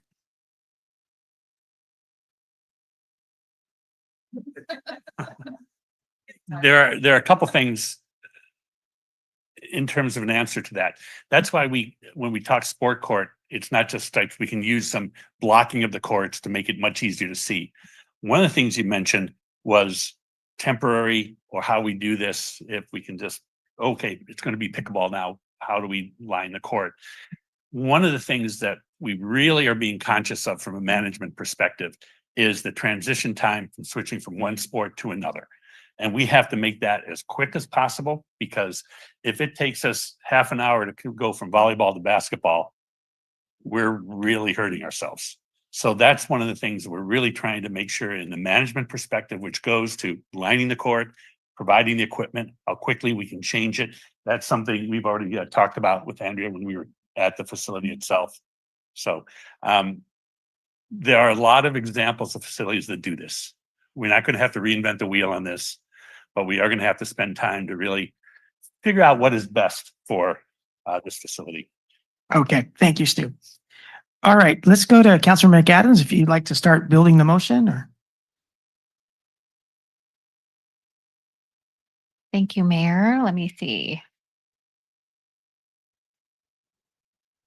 So I am going to look to staff. I'm on the next steps on page 4 of this agenda report. So I move that we allow staff and the design team to finalize and update the agreement with CORE to come back at a future council meeting, coordinate with Dune City Park project to ensure cohesive design and coordinate site utility work, update the financial operating model as the project develops and operations approach evolves, and then to proceed with the design of phase 1 for the aquatic center, sports center, connector building, and associated site work. And phase 2? Okay. Phase 1 and phase 2. So to do it in one. Correct. And so all of the prior components of the motion would include phase 1 and phase 2. Okay. A second. All right, and then there was a couple of bullets there. Let's say the 5th and 6th bullets. I don't know if you need to include them, but it's talking about cost estimates and bidding and construction. The second to last and the third to last. You want me to add those? I'm happy to add those. If you think that they're worthwhile. I mean, I think it just. Excuse me. I believe that will all be included in the scope of work and proposal that CORE will bring forward, and then we will bring it to you and ask for authorization to enter into that agreement. But all of those components will be in there. Great. Thank you, Councilmember McAdams and Councilmember McCarthy for seconding that. Anybody have any comments before we go to a vote? Okay, I just wanted to comment on 2nd Avenue. The extension of 2nd Avenue to connect Central Marina with Fort Ord Marina is a road that we haven't designed yet, because we've run into some problems, but that's potentially a $20 to $40 million project. And so like our fire station, police station, community center, we don't want what we do tonight to compete with 2nd Avenue or Salinas Avenue or 8th Street.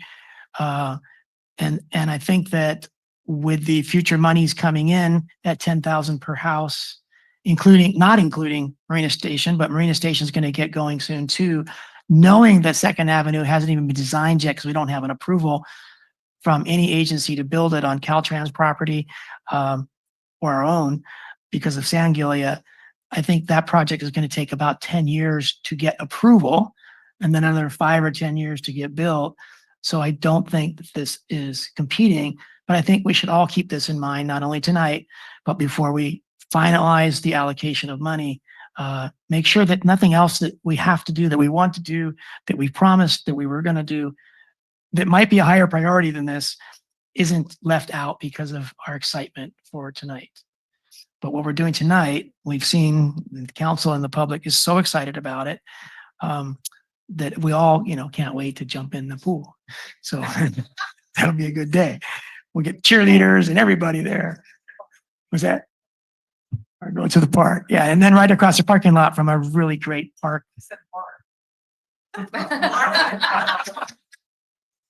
Okay. Yeah. Drinks are on Lisbeth. More exciting Trader Joe's. I'll agree to that. Trader Joe's just opened in Marina for those of you that haven't gone there yet. But don't forget Grocery Outlet and Lucky. Okay, any last comments before we, okay, all in favor, please say aye. Aye. All opposed, please say no. So that motion passes unanimously. Thank you, everyone on staff and public.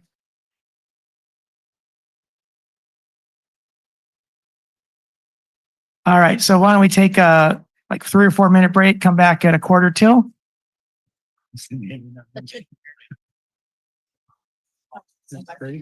So apparently Locks had it on dedicated Hilltop Avenue. But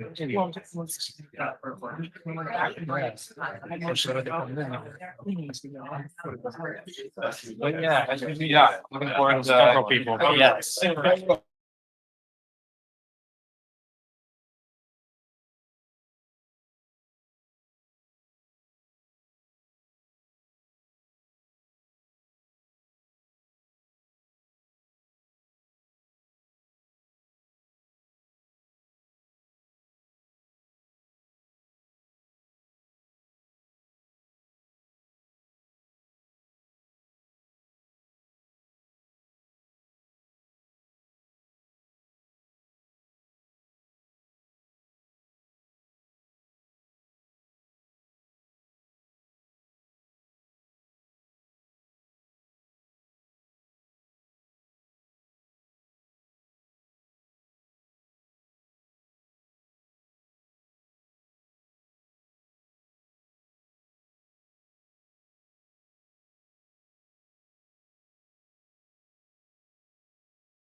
Council, we're thinking of another unanimous vote, we hope, to rearrange what's left because we're toward the end of the night.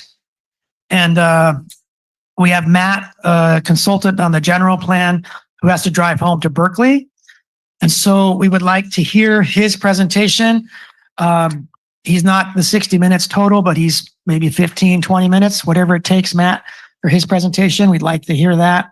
We have Carol that's been here for several hours, patiently waiting for public comment. And we have our consent agenda. And so talking with the city manager and the city attorney, we thought we would propose going right now to public comments, which we don't think there's going to be too many people, and then going to Matt's presentation and then ending the night with consent. But we won't hear the whole general plan issue. We'll just at least hear Matt's part. And depending on how long that goes, when he's done or soon after he's done, we'll go to consent. So 3 more items: public comment, a piece at least of the general plan, and then consent. So I'll make that motion and see if we get a second. A second.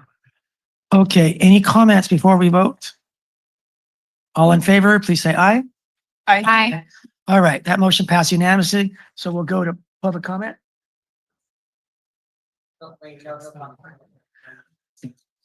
Yeah, so let me make another motion that will go as late tonight as it takes for those 3 items I just mentioned. Okay, is there a second for that?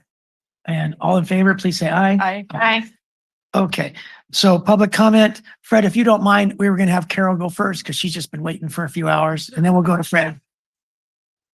Carol, we haven't forgotten you, I promise. Thanks. Hear what's so important, like stay. Oh, okay. Well, hi, my name is Carol Ng, and I'm a Marina resident living at the dunes on Monterey Bay. My subject matter is the recent opening of California Avenue between Engine Parkway and 9th Street, and in particular, the traffic now passing through it. There are 2 areas to this. Number 1, the industrial trucks that are now barreling through California Avenue, and this is throughout the day. Number 2, the speeds at which vehicles in general travel through. I have 6 main questions, and I hope the City Council could share the info with us today. If you're unable to address them today, could we know, 1, by when you could answer them? And 2, how would you communicate this to us via email or posting on the website? My questions: number 1, do industrial vehicles like cement trucks have permission to travel on that part of California Avenue that's just opened? If yes, how do they get the authority to do so?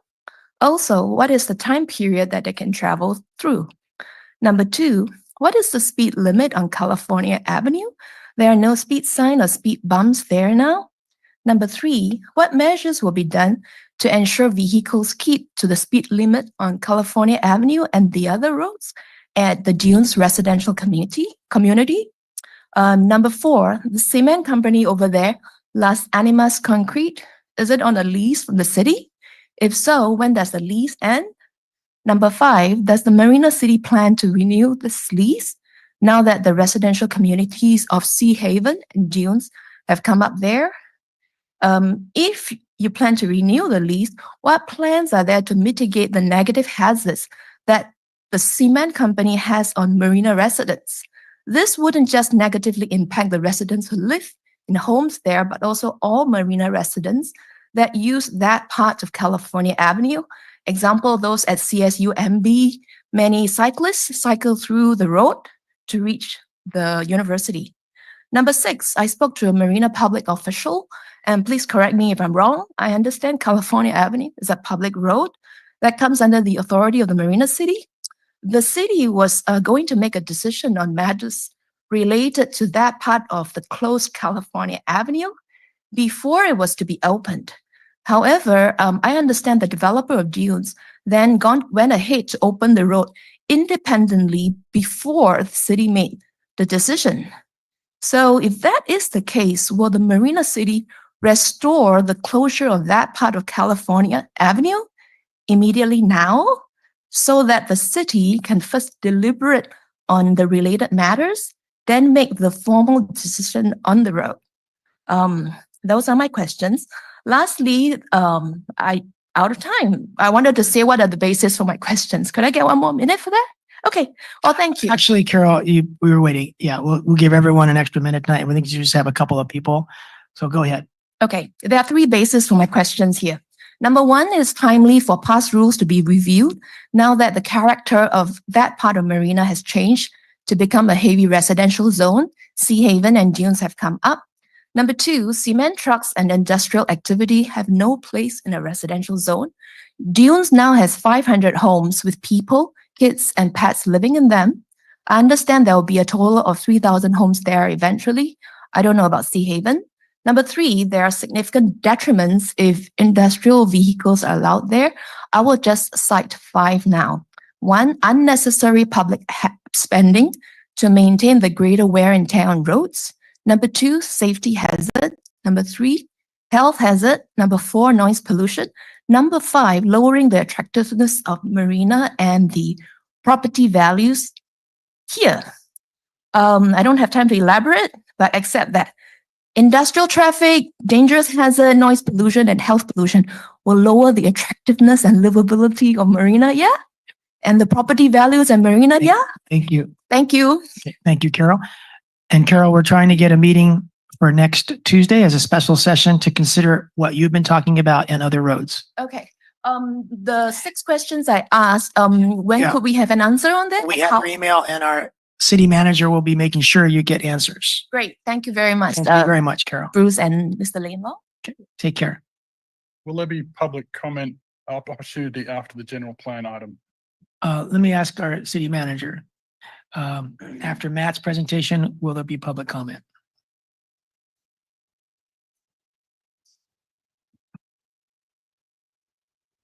If there wasn't, then he could speak now. I think you'd want to take public comment after the presentation. Okay. Thank you, everybody. Let's go online for public comment. Carl, your hand is up, but it might be a legacy. I'm sorry, Carl, we have someone here. Anyone here in the public want to speak? Please come to the podium. Hello, Mike. Good evening. Hey, how you doing? Okay. Last Thursday and Friday, I had the pleasure of working out at Tatum's Treehouse in Carmel Valley, volunteering for a couple of days, and wow, what a great experience it was. I really enjoyed it, and I look forward to us getting our own playground here at the dunes. I believe theirs is 14,000 square feet, and ours is 38,000 square feet. And wow, I certainly hope we're allowed more than a couple of weeks to get ours done, because I think they kind of grossly underestimated the amount of time it would take to get it done. I got an email from Tatum's Treehouse today. It says, over the last 10 days, more than 600 volunteers came together to help build an all-inclusive playground, a project that involved people of all ages, kids to parents and grandparents. Volunteers contributed things like help serving food, childcare, tools, art, and construction. There was, high school kids, middle school kids out there working, building.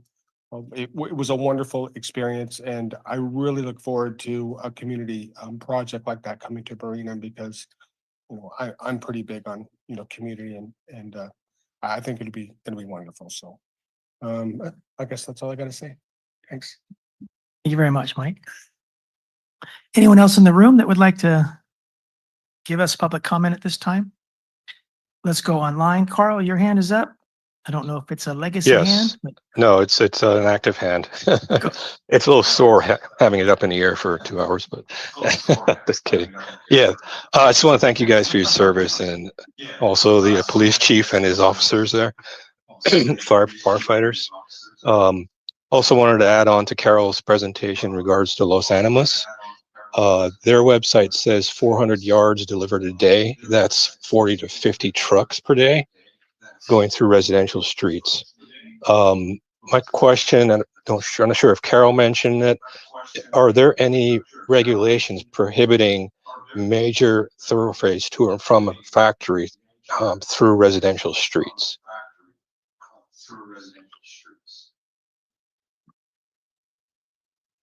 You can take that Carl, we don't question. answer your question now, but we later. get Yeah, back to you after that. that's fine. My second quick question or comment is in regards to blight removal. I know living in the dunes with Carol, and heard that Shea is paying, was it $26,000 per home to contribute to blight removal, if I heard that correctly. Regarding the old buildings that the Marina Water District is using there on California and 9th, I believe.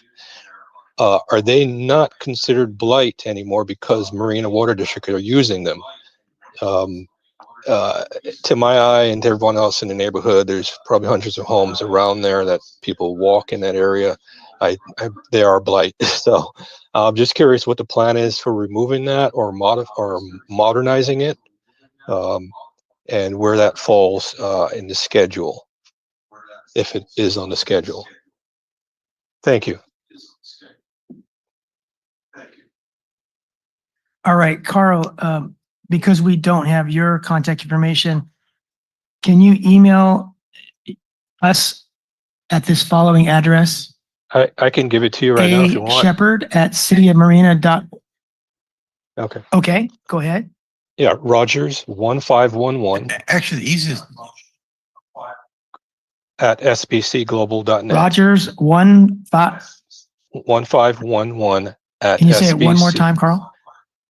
Rogers, Rogers 1511 at sbcglobal.net. All right, we've got it. Thank you, Carl. Thank you very much. Let's go. Thank you. Good evening. Let's go to Denise Turley. Since I have no way to get a hold of Carol, I just want to share with her that a Los Animas truck was ahead of me in traffic, and its dumper door that closes off the cement leaking wasn't closed, and the front end of my car and my windshield were badly damaged. By that, I got the license plate number, I got the truck number, I put a claim into them. I never got a dime on that. It didn't total my car, but that's another reason for you to look at why those are on the street and who's the guy that makes sure that those doors are closed tight so they don't dump their load on an unsuspecting vehicle. Thank you for the time. Good night.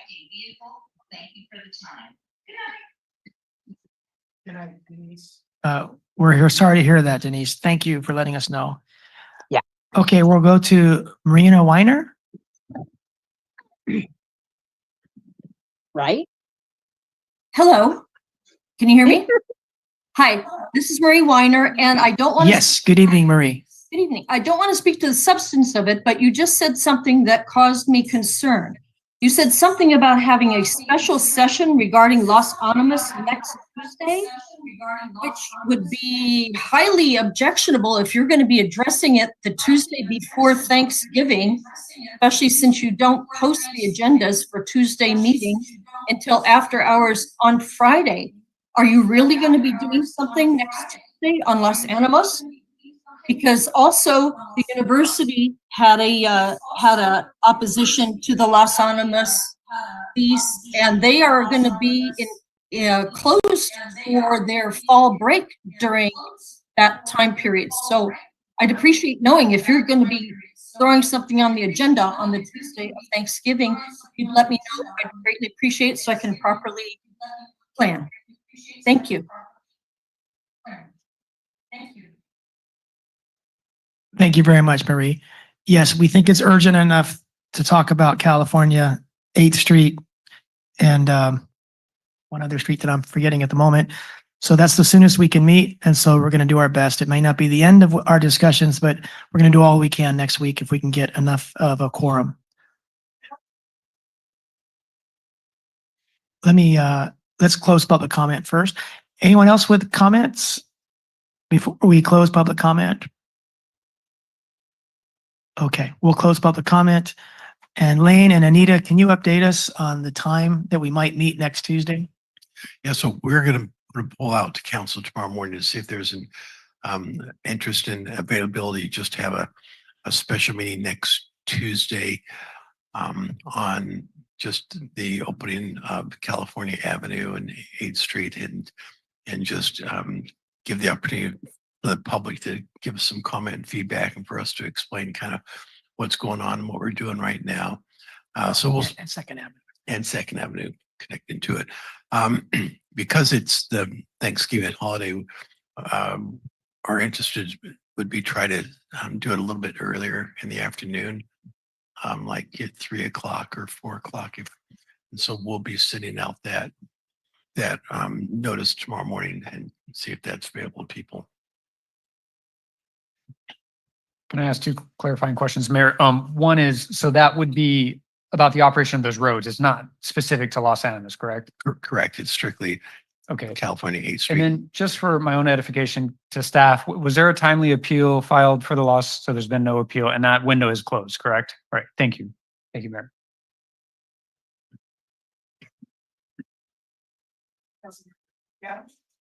Thank you, Mayor.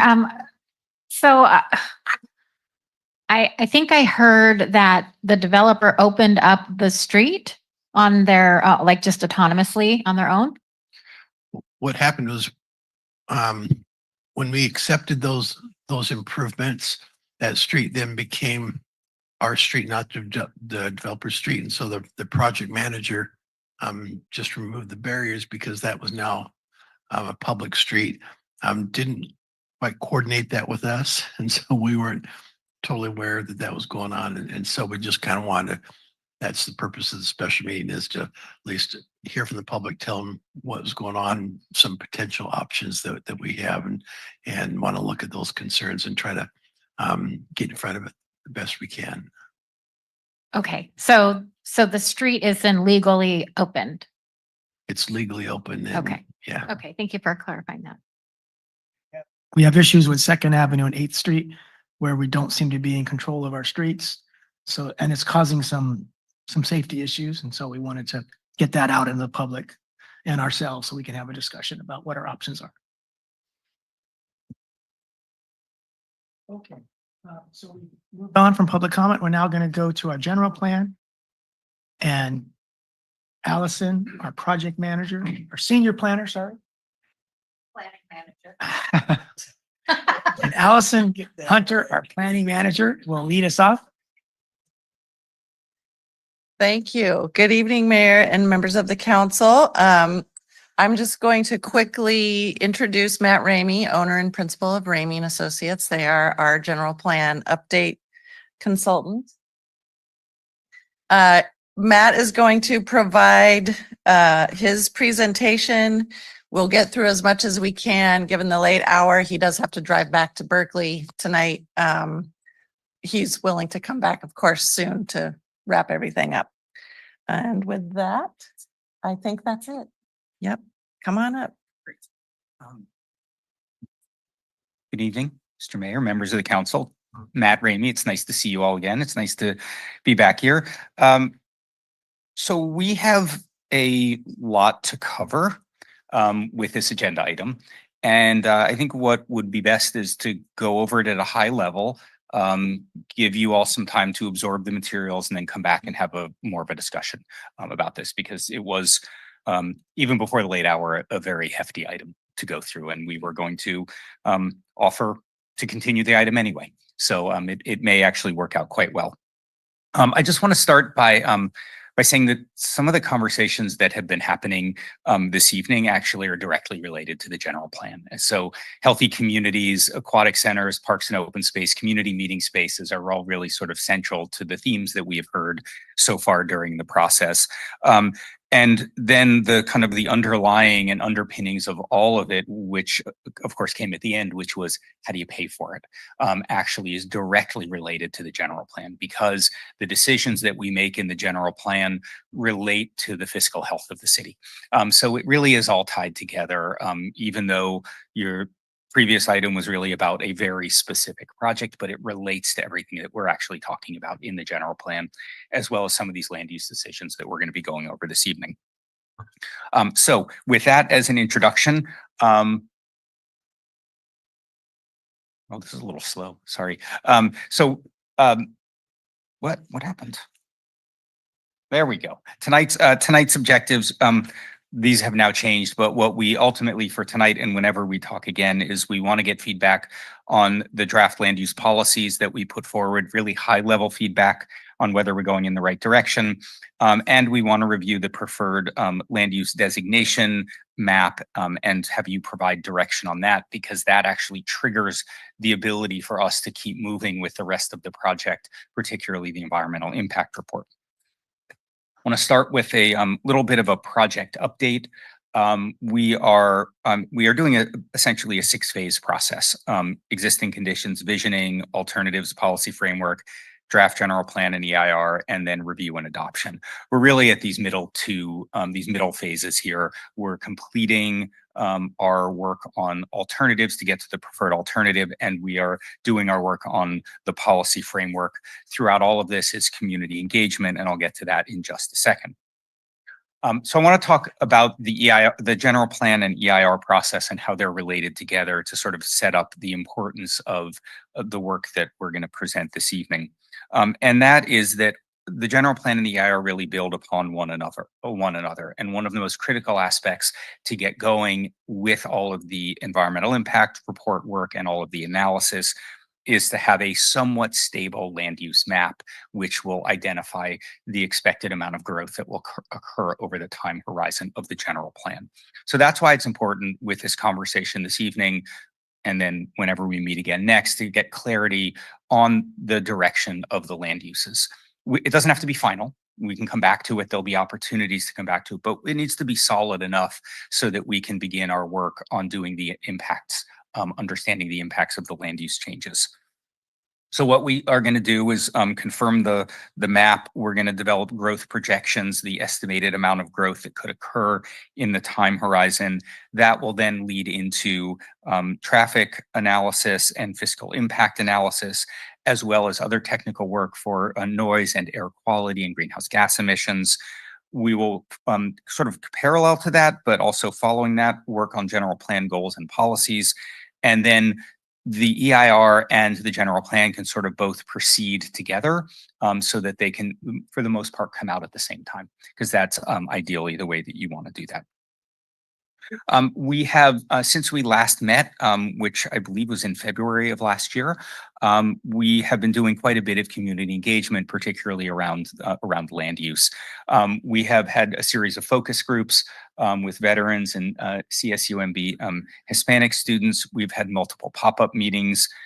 We've had an online survey for the land use alternatives, 5 general plan advisory committee meetings, and 2 public workshops. So a lot of the information we're presenting tonight has actually gone through this engagement process. The first big topic this evening, and again, I think we can probably come back to this, but let me just sort of introduce it here, is to get some input from the council on goals and policies for the land use and complete community element or chapter of the general plan. We are starting here because we're talking about land use at the same time, but I just want to point out that there are multiple other elements that are also going to have goals and policies with them. And so when we do get feedback on the topics, the goals and the topics and the kind of policy direction, it may not, the comments you give may not actually be land use comments, but they may fit in one of these other elements, and that's all fine. We want to hear all of the information that you have, and then we're going to try and put that in the most logical place. For the land use and complete community, there's detailed information in the packet that has more specific information and direction about each of these topics here.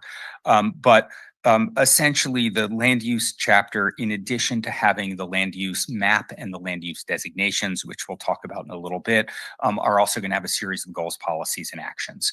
And this is a preliminary list of the topics that we're going to be looking at, including focused growth, how to build new neighborhoods, creating community gathering places and places that people interact, like the aquatic center, affordable and high quality housing, steps to improve existing neighborhoods.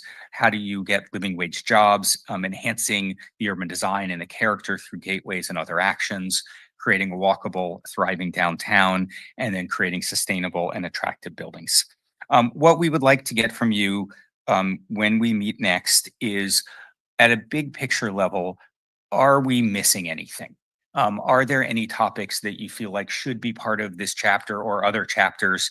And if so, what are they? And the reason that we're doing it sort of in this process is we really want to start at the bigger picture, hear your thoughts, and make sure that we're going in the right direction. And then we'll put additional ideas forward and include them in the element. So when we come back, that's what we'd like to hear from you. And of course, if there's anything tonight, we can hear that tonight as well. The next is to talk about the preferred land use alternative, or the draft land use map. The steps in the process that we have here, and this started really in late 2023 and has been going all throughout 2024.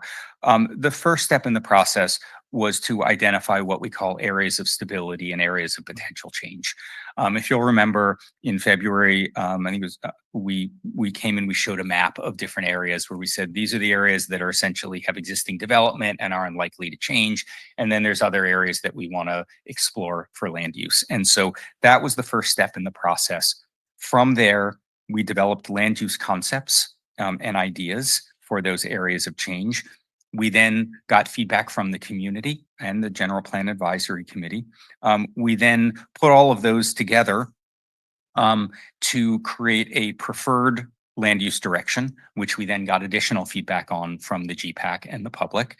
And then what we did tonight is we then took those concepts and put them into the regulatory language of a general plan, which is land use designations. And that's what we need the feedback on. And so this has been the process. We have spent a lot of time with the GPAC and the community reviewing these ideas. We've reviewed it with the city manager and the executive team. We went to the Planning Commission a few weeks ago, and now we're here with you all. This map shows the areas of discussion, or the potential areas of change, and it was a slightly different map from what you saw previously, but we sort of combined them based on our conversations and discussions with the public. And so we're going to go through each of these separately later. But for each of these areas, what we did was we created multiple land use alternatives. What you see here is just the example of Cypress Knolls. But we use this method for each of those areas, which is we came up with essentially diagrams of what the uses, broadly what the uses could be and how they could mix with each other. And we described those in words as well as with photographs. And so again, this is just one example of Cypress Knolls, but there were multiple. We then put it through a pretty rigorous community process. We had 4 General Plan Advisory Committee meetings. You see the dates here, all the way up through October of 2024. So just last month, we did an online survey for the land use alternatives to gain feedback, and we had about 150 plus respondents to that. We've had 2 community workshops. The first one was on just getting input on the 3 alternatives for each of the geographic areas. And then the second one was after we put those all together and sort of read the tea leaves from what the community said on that preferred alternative. And then we had the Planning Commission meeting. This image just shows an example of how we really built the preferred alternative, which is, again, we started with these concepts. Each area had a different direction. Some of the alternatives were sort of meshed together where people liked one aspect of one alternative and another aspect of another. So we sort of put those together. And then when you put all that together, you essentially create this map of these change areas and what that vision is. And of course, that has to be laid, and this is what ultimately it looked like. And of course, that had to be laid on top of what's already allowed and already on the ground now. And so part of that process was to take these sort of broad ideas and these sort of sketches and to put them in the language of the general plan, which is the land use designations. And so, we did go through that process, and we did get feedback from the community on that. And again, the areas that you see on this map, on the map on the left and the previous one, the areas that are not colored on that map are areas that are pretty much not changing from what is currently allowed today through land use policy. And again, one of the critical aspects is creating the land use designations. Just to make sure everyone is on the same page, I'm sure you all know, but maybe members of the public don't, that the land use designation is, it defines what is allowed to be built on each parcel within the city. So it sets the broad range of land uses that's allowed, the potentially the building height, the density or intensity measured in dwelling units per acre, or FAR, floor area ratio, and it describes the overall character that is envisioned for that area. This is just, as you see on the screen, this is just one example of what some of the designations are. These are some of the residential designations, and your packet has all of the land use designations, including how we got to them from the current land use designations in the existing general plan. The proposed land use designations are essentially up here. The categories, there's 21 total land use designations in the city. 4 residential designations, 5 different commercial, 1 mixed use designation, 3 industrial and employment designations, 2 special area plan categories, and then 6 park, open space, and public designations. Part of what we did is this process to go through, how do we take all of the regulations that you currently have in place, the general plan, the master plans, the specific plans, the zoning code, and really put that all together in a way that hopefully is going to be pretty clear for the city to implement over time. And so we did do a number of take a number of steps to make sure that this happened. We streamlined the residential designations and really tried to make them one-to-one to existing zoning. And there's an advantage. Basically, we really had to do that with state law because the general plan dictates the density and the use rather than zoning. And so if your density allowed in zoning is lower than your general plan trumps that. And so we wanted to make sure that it was really clear of that relationship between general plan and zoning. We also, just a point to note that, and we'll get to this in a second, but you all have a bunch of master plans that you've approved and specific plans. Instead of trying to put this exact designations and the zoning from that into the general plan, what we did was we just created a designation for each of, for the master plans, and that it essentially refers to the specific document. So for the downtown vitalization plan, we'll identify that as a designation, and then it really says, go look at that plan for all of the details for land use. So again, it will make it easier for implementation.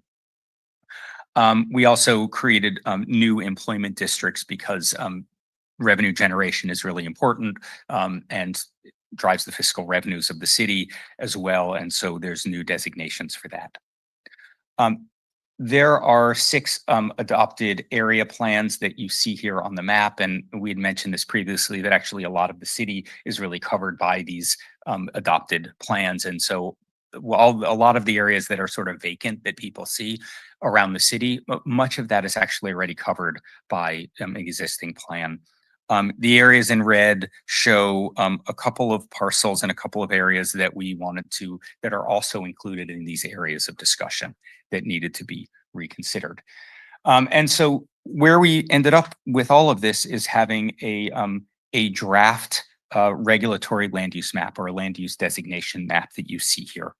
And this is what we would like feedback on ultimately, is this map.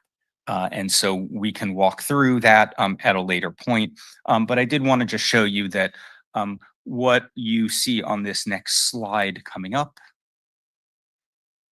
This next slide coming up. There it is. It probably just went ahead. This is I think this is tired too this evening. So what what this map shows is the areas of the city, the parcels of the city that have a land use designation change essentially from the existing general plan. And most of the areas are in these areas of discussion that we're going to talk about. There are a few other locations that you'll see sort of around the city, very few parcels that are outside of those areas of discussion. And those were made primarily to reflect what's currently on the ground, to essentially line up what's built with what's allowed. And so for the most part, these are the areas where we're proposing land use changes, which is essentially relatively small for the city. And that is essentially means that a lot of the plan is essentially a maintain, and you've done a lot already. You've done a lot of this work. So I'm going to very quickly go through this next area so you can, this next portion of the presentation. I know it's getting late. So you can see that sort of the method that we did to get from sort of the vision down into the land use designations. So I'm going to start with the Cypress Knolls and 3rd Avenue area. And I just want to reiterate that what you're going to see is not all of the alternatives and how it got there, but we did start with alternatives. We had conversations with the GPAC, with the public, we got feedback, and that's how we essentially got to the direction that we have here. And so again, what we want ultimately is feedback on whether the proposed direction you think is the right direction, whether the vision is the right vision. And so all of these areas, what you will see is essentially something like this. So for Cypress Knolls, the vision for the area is to create a residential mixed use neighborhood within the city. We presented a couple options for how to achieve that. The direction that we seemed to get was to have a central mixed use node, which is what you see here in purple, which is the center of activity. And then sort of radiating from that is high density residential, kind of tapering down to low density residential. And it would also have a mix of employment and other mix of uses within the area, particularly along 3rd Avenue. Because this is an area that is pretty complicated and it takes more visioning and more design work, the proposed land use designation for the majority of Cypress Knolls is actually a future master plan or specific plan that would be annotated with direction and vision. And then what you will also see around it is some retail and mixed use and civic uses. And again, this is the feedback we got overall from the public. The next area is the airport and UCSC MBEST area. This is one of the primary potential employment areas in the city that's underutilized at this point. So the vision here is to have a diversity of airport supporting uses and R&D uses, as well as some retail and some visitor serving uses. A lot of this area is covered by the existing MBEST Airport Business Park specific plan, but you'll see some land use changes for some regional retail here. The visitor serving retail, which is the red, the dark gray is some aviation uses, low density, and then higher density adjacent to the airport, more intense uses. The 8th Street area, the preferred vision for this is actually an extension of the CSUMB campus and supporting uses for that area. So it includes retail, commercial housing, as well as some civic uses. And but we put that in the land use map through a mixed use designation here, as you see in the purple on the right. So it has a lot of open space. The light yellow is residential, the red is the commercial. So you can see the land use designation in that area. And again, apologies for moving through this quickly. It is a lot of information. The next area is the CSUMB parking lot. This is obviously owned and controlled by CSUMB. They have the regulatory control in this area, except if they want to do something that is not for the university. So if it's market rate. And so we wanted to come up with a vision for what we thought could happen there. The vision that came forward for this area is to have a retail node, mixed use node, sort of closest to campus, some public uses surrounding that, and then higher density to lower density sort of tapering out from there. The land use designation does not reflect that. We'd reflect that through policy and words because it's part of the CSUMB master plan. So that's one of the areas that's already planned, but we wanted to potentially give it a little bit more detail. The next area is the Beach Road Gateway location. This area is actually part of the coastal zone and it's really included in the LCP, but it's really important that we look at this all together. The emphasis for this area is on visitor serving uses and additional regional retail services around parks and also enhancing the gateway to the area. So you'll see for the land use designation, it's really visitor serving commercial and regional retail. For Preston and Adams Park, the idea is not to redevelop this area completely, but to look for opportunities for infill development with new townhouses and multifamily housing to expand Preston Park into a sports complex. And then to add some retail. There would need to be policies to make sure there's not displacement of existing residents in that area. And this is what the land use map would look like. In addition to these areas, there were several changes suggested by the executive team. These include changing an area to medium density residential along 8th Street, which is it's hard to see on this map, but the lower red circle. The next is to change the public facility to regional retail for the property adjacent to the Shell station. And then sort of in the bottom in the green, there's a little red circle with the blue. That's where that is. The third is the north area, north of the airport, which is to ensure that agricultural uses are allowed in that area. And then the fourth is to consider changing Las Animas concrete facility, the designation there from light industrial into mixed use.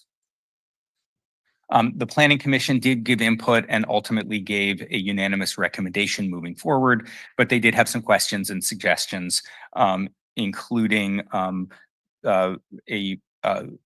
the question about whether they said the Cypress Knolls vision seems familiar, and that's because there was a process around Cypress Knolls that we relied heavily on. There was a question about why we're looking at lands owned by CSUMB, and I think we've already addressed that.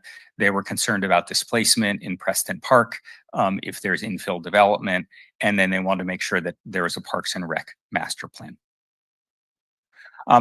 One of the other areas which we were already going to come back to you on, but we want to just give you an update on that, which is areas outside of the city limits and mostly in areas called the sphere of influence. There's a couple of things to consider here. Area 1, which is the Blanco Road property, which is just east of the airport and the MBEST property. This is a area that's a development potential, and it's in the county's housing element as a housing site. And what we would ultimately like to do is, as part of our process, study this as a potential growth area as part of CEQA. So it's part of that CEQA process. The second is that the second area, number 2, is the former landfill site. There really is no development potential, but staff is currently considering options for annexation, which will be separate from the general plan process. The third is the East Campus housing. The city has no authority over this property, even if the city, and it shouldn't say purchases, it should say annexes the land. And then the last is East Garrison, which is no development potential. What we'd like to do for these areas, and we promised this previously, is to come back to you with more detailed information about the pros and cons of these different locations. For next steps, next step is obviously to come back. It's going to take some time to digest this. We'd be happy to answer questions this evening or even between now and when that next meeting is, because there is a lot of information here. But ultimately, what we would like to get is some direction on the land use map and on the land use goals and policy direction so that we can continue to move forward with the process. Again, the most important is the land use map. It doesn't need to be final direction. It just needs to be enough clarity so that we can move forward. And just to give an example of what that means is, Cypress Knolls is mixed use and residential. Predominantly residential. If we move forward with that, and then at the very end, you decide as a council that it should be an employment area with a lot of employment, that's a pretty big change. If we're moving things around a little bit, it's a slightly different mix of residential. That's not really going to make that much of a difference in the EIR. So it's really these big changes that we're talking about are the things that we want to make sure we're not getting those late in the process. So with that, I'm happy to take any questions. I know we have public comment, but we can also figure out a time to come back and discuss in more detail. Mr. Mayor. Thank you very much. So as agreed, we normally do this. We go to public comment. So let's go to public comment now for those that are in the room in person, and then we'll go online for those that are remote tonight.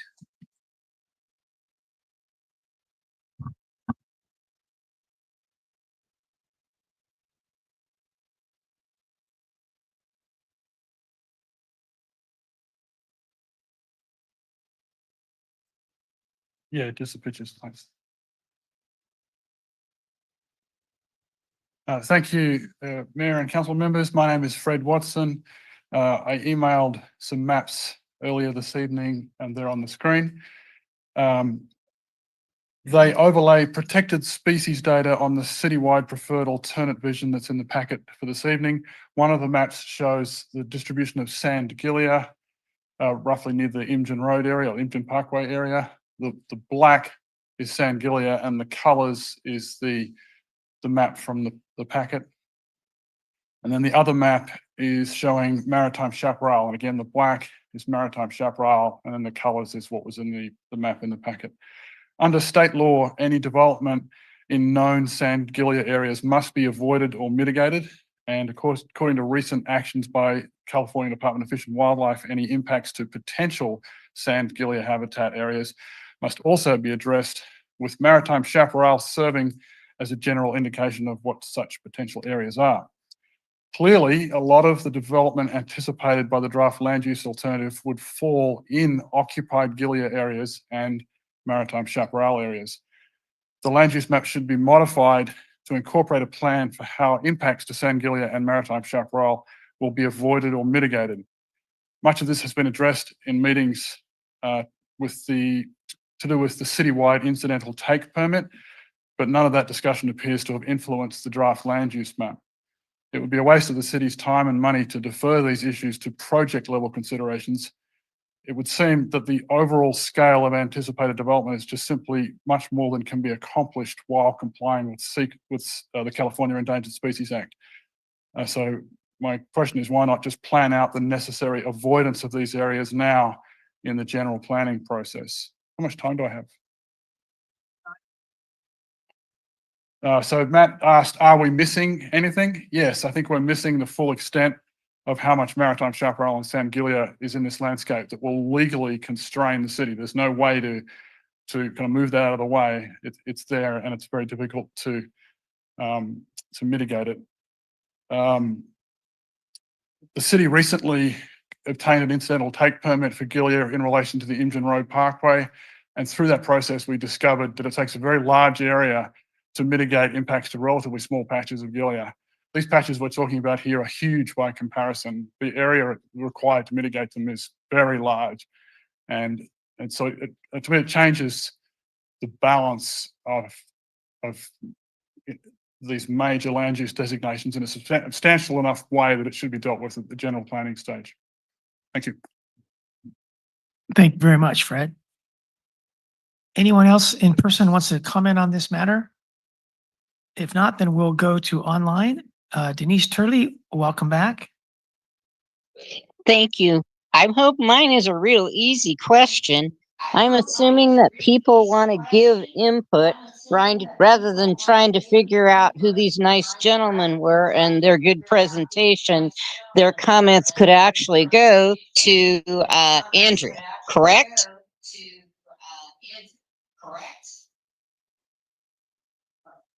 Can you repeat your question, please? Any comment that you would have during this process, rather than chasing these fine gentlemen that came this evening, the comment should probably go to Andrea to be forwarded to them, correct? Yeah, we're hearing it should go to Allison Hunter, our project manager for the Community Development Department. Allison Hunter. Thank you for that clarification. Yeah, she's a Humboldt alumni. Ah.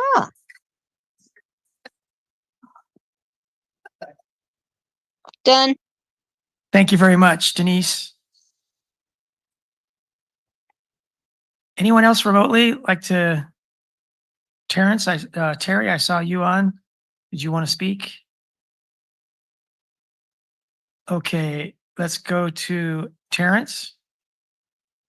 Hello, Bruce. Hello, council. Thank you so much for doing this evening. Just by way of background for Matt and some of the other folks that we may not know or know of us, we developed the Walmart in 2006. I've been a stakeholder in Marina, an investor in Marina for nearly 20 years. And we own the little over 5 acres just to the immediate east of the Quick Quack Car Wash that we put in a couple of years ago in Marina.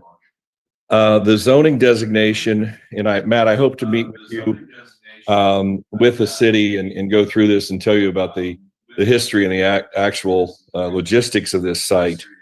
But this site is not a visitor serving retail site. It looks like a gateway site on a map, but the reality of it is not a gateway site. It's a great residential site, probably a mid to high density residential site.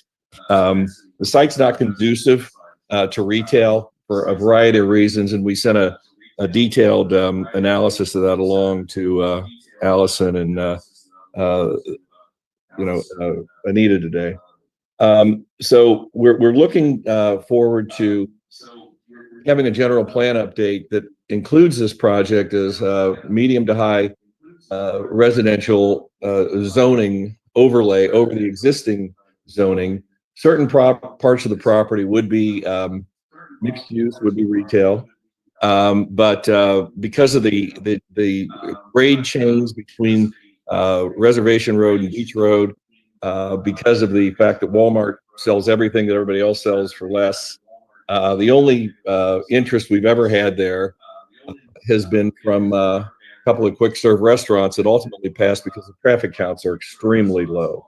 Traffic counts are less than 30,000 cars a day, which is the bare minimum for a retailer. We've owned, developed, and invested in shopping centers, over 300 shopping centers comprising over 45 million square feet of gross leasable area around the country. And if this were a retail site, I'd have it full by now. The success of the dunes has been to the detriment of retail in North Marina. The zoning on this site is antiquated.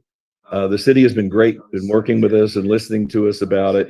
And we appreciate the opportunity here tonight to be able to put this forth in a public manner to rewrite, the zoning on this, because the dunes has just sucked all the retail demand out of North Marina, because retail begets more retail and so forth. So my time is up. And again, thank you so much and look forward to following up with you on this. Thank you very much, Terry. Okay, let's go to Rydell. Welcome, Rydell. How are you? Do you hear me, sir? Yes, we can hear you. Good evening. Good evening, sir.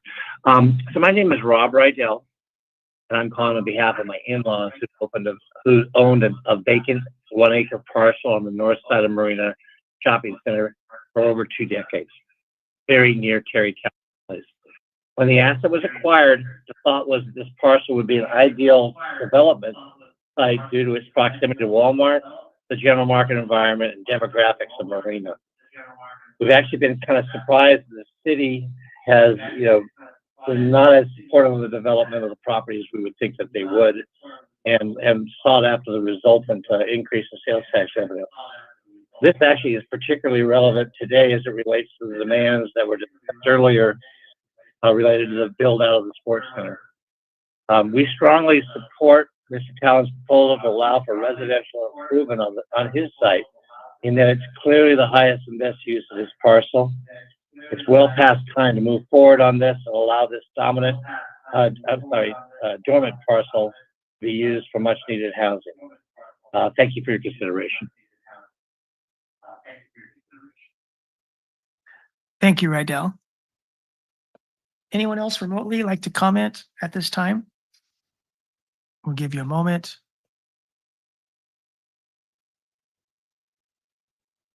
Okay, we'll close public comment and discuss briefly the public's questions, comments.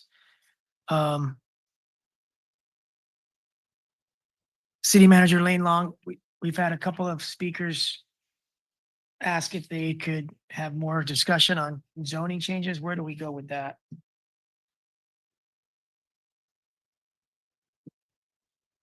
Allison can address that. Anybody who wants to provide additional input can contact me directly. They can email me, which is best for the record, or call. This is an ongoing process. Like Matt said, we'll be back for more input from the council, but we will also be having several more public events, workshops, live and on Zoom. So we have many more bites at the apple. All right. This is probably not a new issue to you. So what is your updated thought on that 5 acres next to Walmart? We included some study of that, even though it is in the coastal zone, and we will be looking at it more thoroughly as part of our comprehensive LCP update that's also currently underway. Because we are getting all this outreach right now for the general plan, we thought it would be wise to just throw this in to see what the public thought about what would be the best use for that site. As you can see from your preferred alternative land use map, the general public through workshops, the online surveys, the GPAC group have all felt like, because there is retail missing in North Marina and with Marina Station project and all the residential uses associated with that coming online soon, that it seemed appropriate to continue a commercial visitor serving use there. Ultimately, that will be up to the council to decide. It did also go through Planning Commission just recently with the recommendation that it stay as it's shown on your land use map. But there's still more discussion, and we will look further into that also as part of the LCP. Okay, I'll have more to say about it when we get to it, but I'm not sure we're going to get to it tonight. Thank you, Allison. Anything else that came up during public comment that I should have noted? I could just make one comment on Mr. Watson's item. We will be going in depth sorry, I'm starting to get hoarse. It's way past my bedtime. We will be going much more deeply into that. We are going to have an entire element or chapter on conservation, open space. We have met, our EIR consultant has already met with Denise Duffy's staff to start talking about these items specifically. So we're aware of the issue, and we appreciate the mapping. Actually, that will be helpful for us as we, start balancing all of the priorities. Okay. Councilmember McCarthy. Thank you, Mayor. Thank you, Matt, for the presentation, and frankly, all the work that you've done up until this point. I mean, I'm pretty impressed with how you've handled this. I think it's really tough to get a really diverse group of input, right? It tends to be the same people, right? Myself included and many that are in this room. But I know you've tried really hard to reach out and also use your expertise to kind of influence maybe a little bit what we're looking at. Excuse me, Brian. I wasn't sure we were going to have council comments tonight, but I'm happy to do that. Okay. If everyone wants to stay, we can go into I do have a another. couple of specific questions that I'd like to address. Okay, let's ask the council if we want to move into the council question and comment stage, or do we want to cut it off? Earlier, we said we'd cut it off after public comment, but I am very willing to continue. It's just up to the whole council if we want to have a round robin of comments, questions. Go ahead, Jenny. I'm fried. So my ask would be that Matt come back and like, let's start the meeting at 5 o'clock. So it's not 11 o'clock at night and I'm not even able to like comprehend what he's saying. So And it could be on Zoom as far as his participation. absolutely. Yeah. I mean, obviously this is an in-depth conversation and I want to be at my best. And right now I'm not. So if you do have a discussion, I'm not going to participate because Okay. it's too late for me. All right. Other comments? Councilmember Biala? Thank you, Mr. Mayor. It was pretty overwhelming when I looked at the density of this information.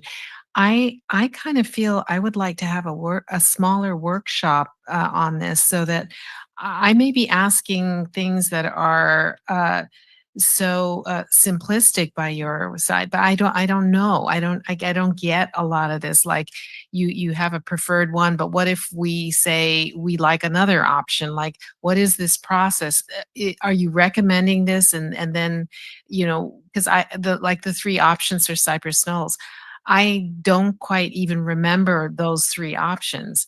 And this is my Brown Act buddy here, and she liked the one that you chose, and I'm thinking I like this one. So what happens? What's the meaning of this discussion? And we don't really have an in-depth discussion about each of those options, and and I have another one like that. So these are the big things before I even understand what Point we're of order, doing Mr. here. Mayor, but right now we're just deciding whether we're going to continue or not, right? Oh, I'm sorry.